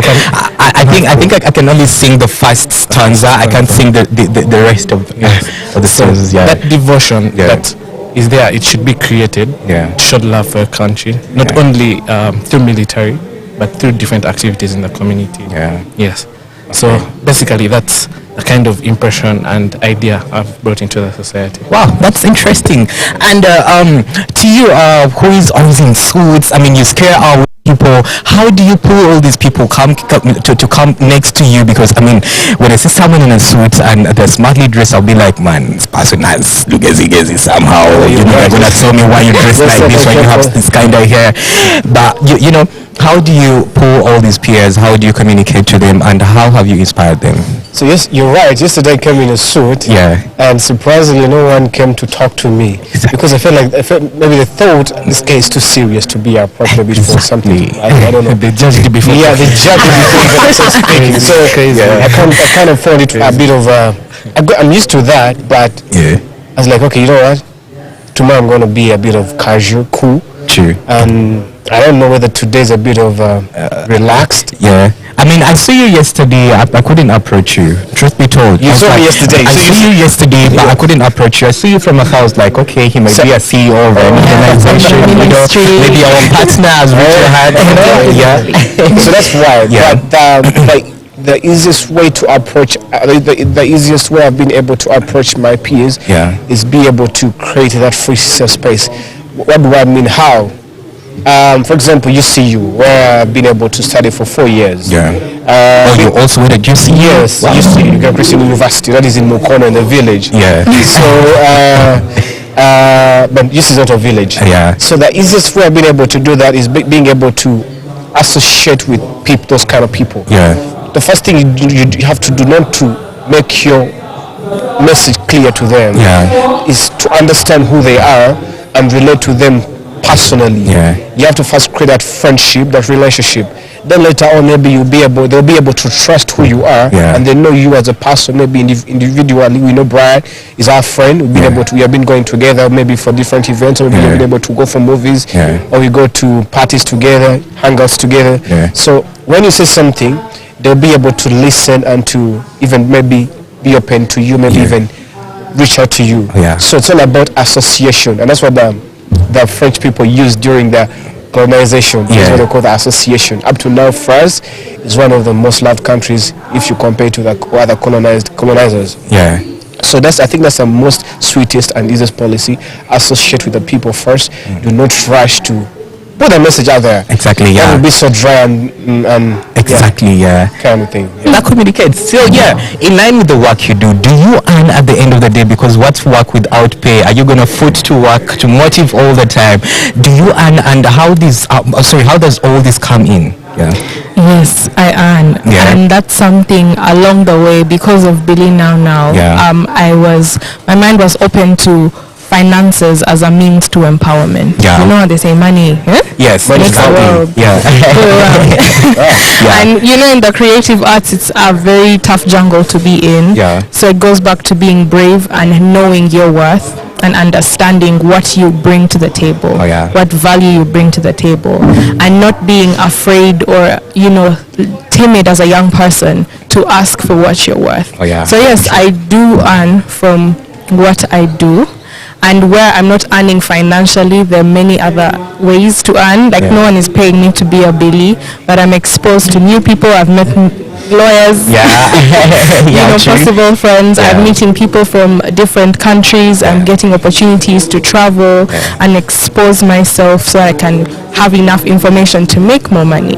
So most times I demand that money because my time is valuable, my skill is valuable, and that takes a lot of courage with old people. Yeah, that's true. That's true. Yeah. Oh yeah. I'm sure you have you traveled before? Have you moved out of Uganda, moved to any other country? No, not really. But I'm moving this year. Yes. Inshallah. According to Angel's accent, I think she's the person you should ask. That accent has different countries. There's a bit of American and Spanish. So I think she has traveled. Maybe you could. But no, let me pose it to you. Have you traveled? I've traveled to Kampala, Kasese, Mara. So I've been traveling Kigali, that's Rwanda. Yeah. And what different things have you discovered in other countries that is not in Uganda? Because apparently Rwanda, Kigali. Yeah. As Uganda, I don't know where we are. Yeah. We are in a country where we it's like the entire Uganda is a ghetto. That's what you're trying to mean? No, I'm not trying to say that. What I'm trying to say is that we are uncoordinated. Oh yeah, true. So when I went to Kigali, that is Rwanda, it was a bit of from the stamping of your visa to everyone welcoming you. It was a bit of, I felt so safe. I felt the city was clean. People were a bit of organized. When you come to Uganda, you have to be worried of your bag. The moment you land at the airport like this, you have to be careful. You have to be on security personnel. So I think Uganda is a country we need to change our mindset, and we are too lazy. In Kigali, I couldn't find someone working or maybe begging for money. In Uganda, it's different. True. Someone who has hands to work, they are begging, maybe they are on the streets. I don't know what's the issue. Is it unemployment in Uganda? I think maybe. Is it a president? It can't be the president. It can't be nepotism. It does nepotism. Oh, yeah. It can't be the president. That man is so hard working. True. I think it's our mentality. Yeah, exactly. And have you engaged in different activities such as film, any other activities that are in line to information, sending out information to young people, or maybe social media? What have you done in line to that? Well, basically with social media, I'm not really a big fan. Yeah. Why? Is it because of the data rate? So it's a relationship you're using right now. Don't be on Instagram for what? The thing is, no, I would support social media, but you can never know what's true or false on social media. Yes, someone may post something, and he may buy your idea or buy his idea, but you do not know whether it's true or false. But yes, with social media, I'm not actually saying it's actually bad. I'm not saying it's bad, but it's actually good. Maybe in like work networking, you're getting connections, meeting new people, and Okay, back to the lady. What Uganda would you love to see, or what changes would you love to see made in East Africa at large, not Uganda, because apparently we are looking at East Africa united. What changes would you think should be made somehow, maybe in the health sector, because we now tackling the health sector is our HR mainly. For me, I want to see youth planning for themselves. Right now, we've reached a certain level where we have youth engagement, but it's so cosmetic, You come and say, give us your views and ideas, and then in the towers and air-conditioned rooms, it's old people planning for young people who don't understand our context. Can I be your boyfriend? Exactly. You proposing live on air? Well, that position might be taken, but already. Oh my God. But I'll wait. I'll be patient. I don't know. You never know. Just me coming. Don't use juju then. So for us to actually get the youth in the boardrooms, I don't want. Well, youth MP is good, but can we have an actual MP who's a young person? And the other would be information. What's the other? It has disappeared. You go to the next person. It literally just flow as it comes back. Kind of thing. You distracted someone's answer. What are the necessities for someone to be an MP? Is it only the Form 6 certificate or? For some to contest, I'm not sure. Really sure. I think it's the lawyer to tell us because he has a bachelor's degree. Yeah. Initially, it was the Form 6, but that was pushed to the LC chairpersons, councillors, those kind of people. Yeah. But if you're going to be a member of parliament earning 40 million, you need to qualify for such a thing. Yeah. Yes, that is why people like the late Katon Lugwama were able to succeed. He had a kind of a bachelor degree, I think in MDD. Yeah, MDD. Yes. Yeah. And even the biggest saga was Robert Chaglani, where they're saying his thing is not in the system. So it's kind of the bachelor degree. You need to get a degree for you to become an MP. Okay. Are you planning on contesting now? Not really. In your politician. Where do you come from? Where do you originate from? Well, I'm from Bira. What region is that? Just sing the beauty, Brian. But okay. Let's drive back onto social media. What content have you seen on social media lately and you feel like this is the exact content people or young people should be accessing, and whose content was it? You're asking me? Yes, I'm asking you. I mean, Raise Your Hand, PPG Global. Though that's content.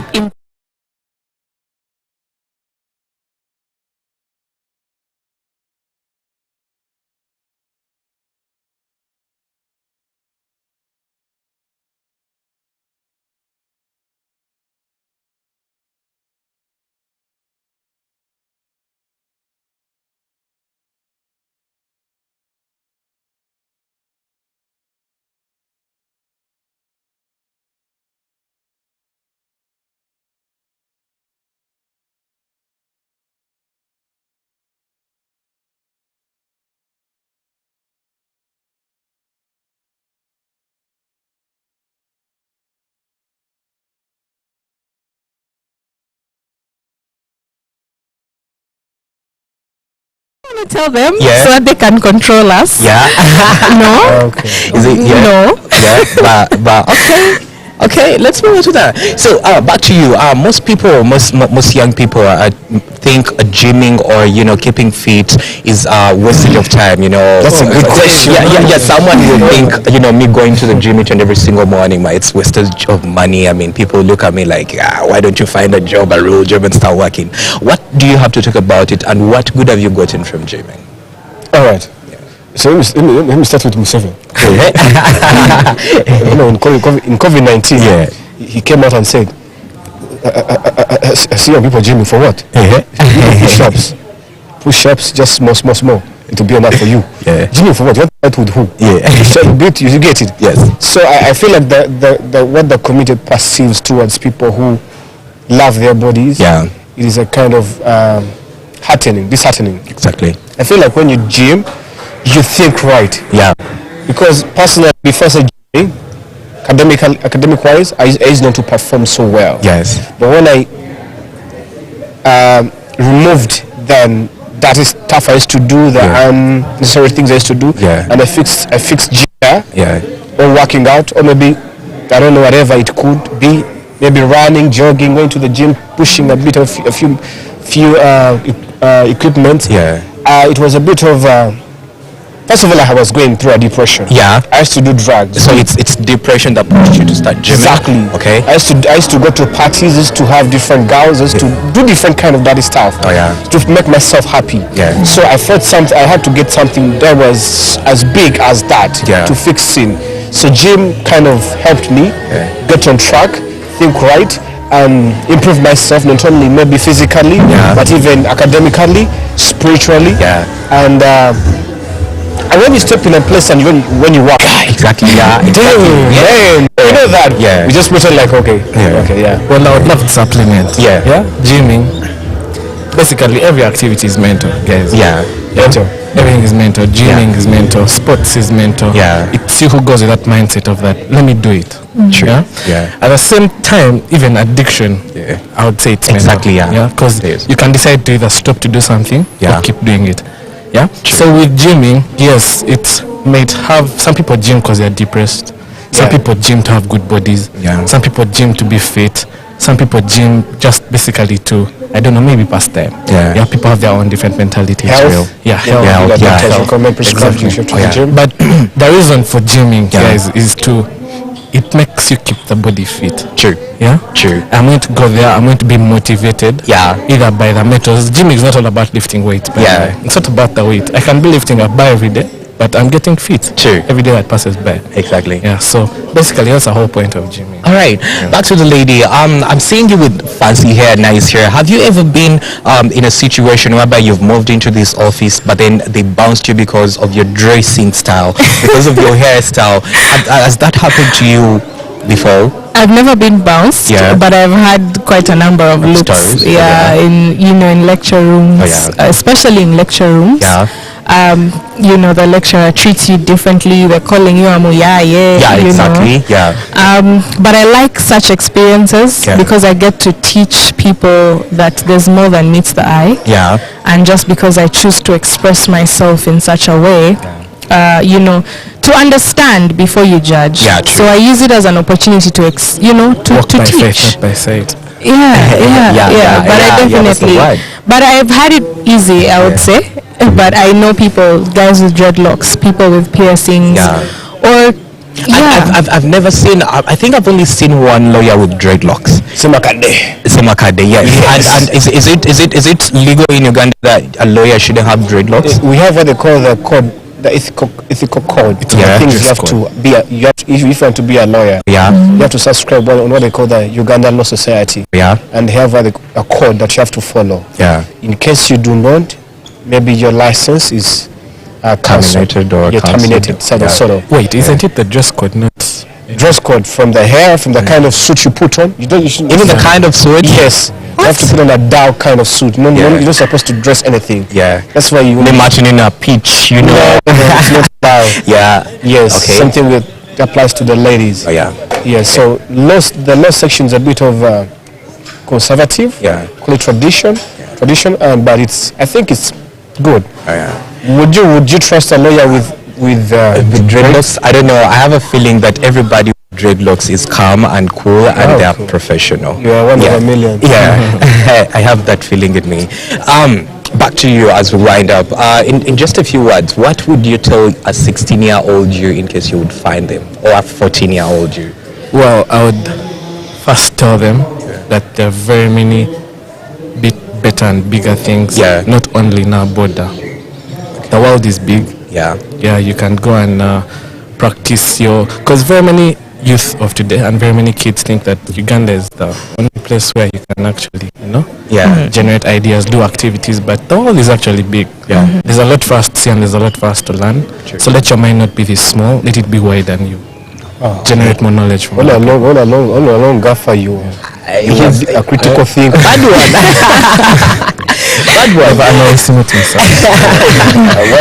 one. What the angel call it? Eyes meet. What did you call it? You had a time where people will look at you and then they start and they start judging, profiling. No, you had a term. What eyes meet? What eyes meet? When eyes meet? When eyes meet, something like that. I don't remember. In case you had to meet a 16-year-old you, how can you advise them for them to move? Maybe in case something wrong, then you think they could put it right. What advice would you give them? I would tell them it's not the end of the world, really. There's a lot more to explore. And I would tell them to empower themselves with information so that they can have judgments and value systems that are their own. Ask yourself, why am I doing this? Why am I going to this church? Why am I believing in this God or in that? Ask yourself why. And asking questions doesn't mean you're defying. You're just empowering yourself with information. So that's what I would tell a young person. That's cool. In case someone is out there and they feel so insecure about their body, the fact that you're putting on a sleeveless, it's like you are so well comfortable with your body. What advice would you give them? Hello, gym, yes. Besides gymming, because I think not each and everybody can access maybe. I think gymming is a result of my decision, my thinking, my conclusion. It is a result. I had a foundation, then gymming came as a fruit to what I believed in. So you just have to get your role models straight. You have to get people whom you're going to look up to in life. Things, principles. You have to establish principles in your life. You're not going to just do anything because someone's doing it and you do it. True. So you have to be a principled person. You have to learn to say no or yes. Yeah. Because I feel like maybe personally there are times where I used to fear saying no to people. Then I ended up in the worst scenarios. Just a pause on that. When she said no, why didn't you insist? It touched her. You didn't give up. Let's go. Okay. Yeah, talking about role models, who is your role model, and what have you done to be better than them or reach where they are? Well, that's a tough question. Yeah. Honestly, ever since childhood, it has been hard for me to pick a role model. Yeah, because I would not even me. No. Why? No.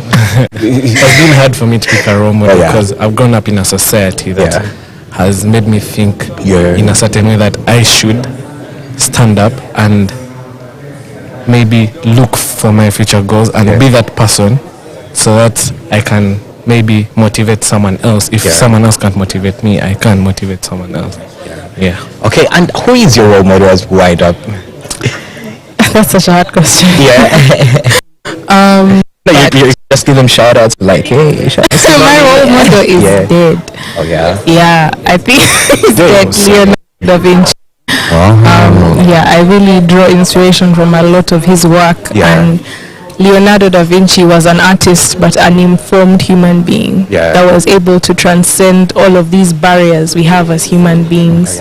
You know, he was an artist who invented the C-section, you know, the vertical, and he was an artist who gave trouble to the Catholic Church, but he evoked a lot of thought. So people like Leonardo da Vinci, Immanuel Kant, I'm a bit like old.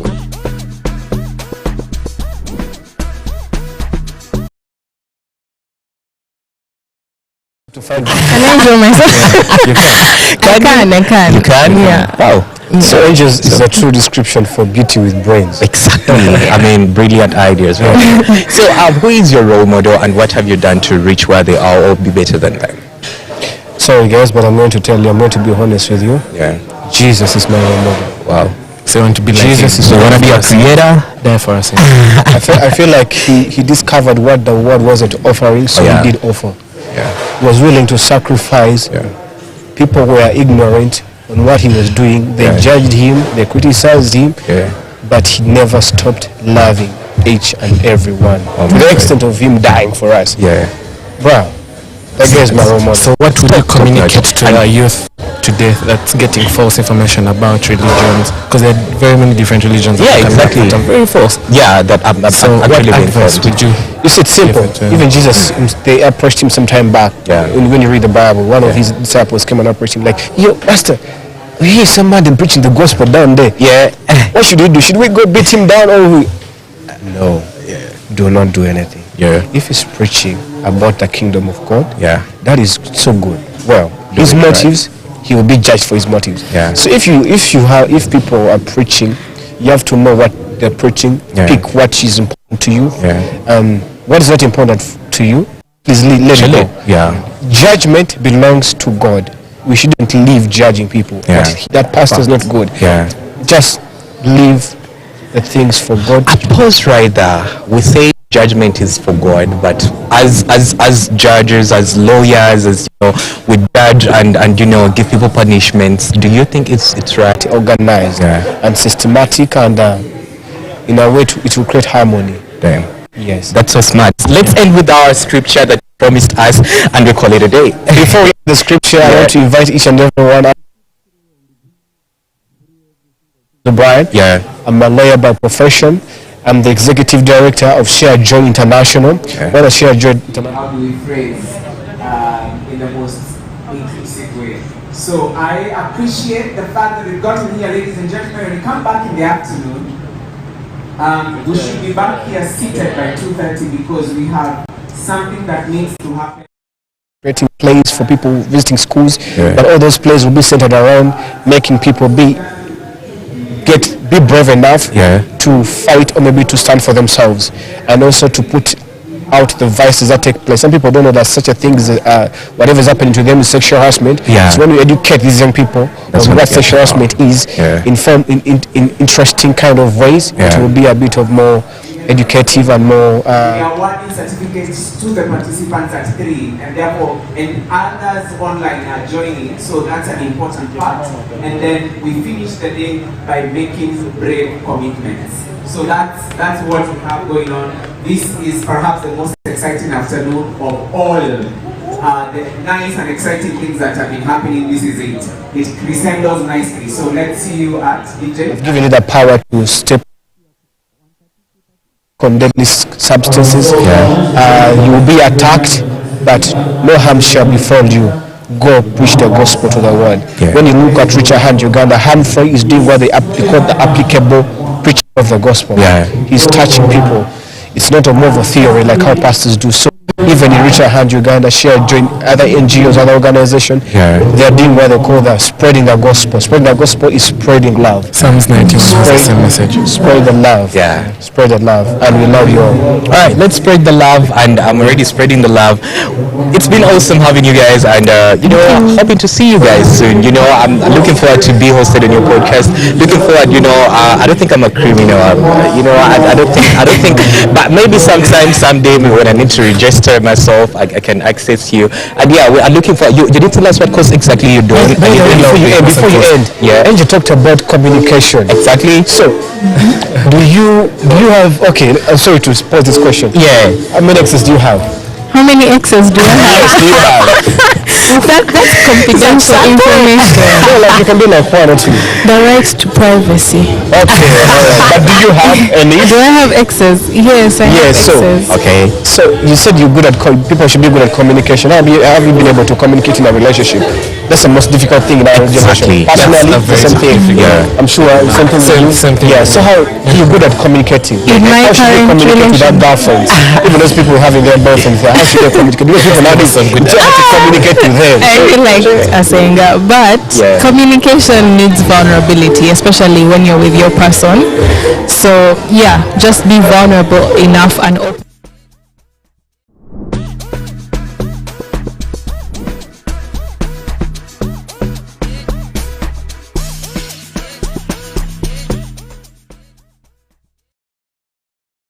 Builder and that are doing different courses, but literally everyone at UC is doing the same course. But thank you so much. Let's dive in. But for now, I think we're going in for lunch. We're gonna show you what's gonna be happening, what's gonna be on my plate. Do not hesitate to you do tag us on our socials. No, I do pork. Are we going to have pork or not? I don't know.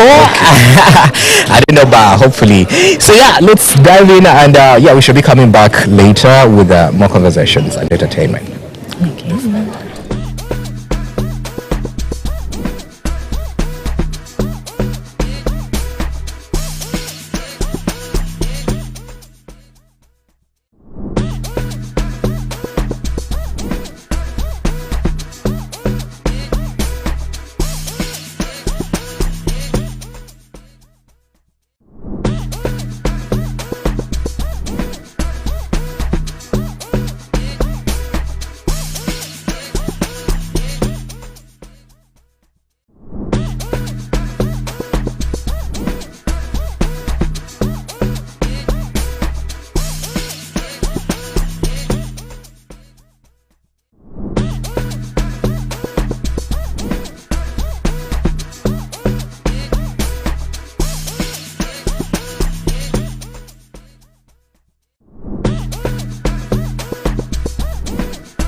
now is a global movement. We can just first of all come together, you know, as a global community of young people, 1 billion plus young people, to really call for their rights, to really call for the urgency of the needs that they need met now, to really call for the resources that need to be in the hands of young people.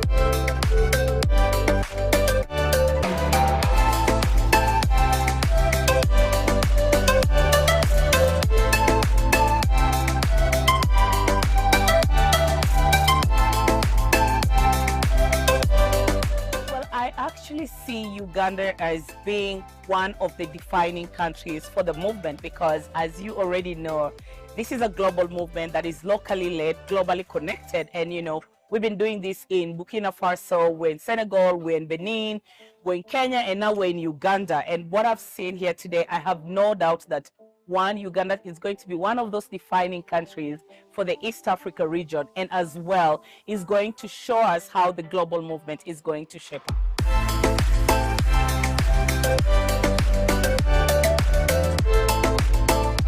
I am overwhelmed. It has been so amazing. It has been 2 days of training and telling us more about the BNN, and I could say I've left the room as a proud Billy. I'm excited. I'm happy for how so far the journey has moved, so far the shaping of the whole roadmap of how this movement is going to run.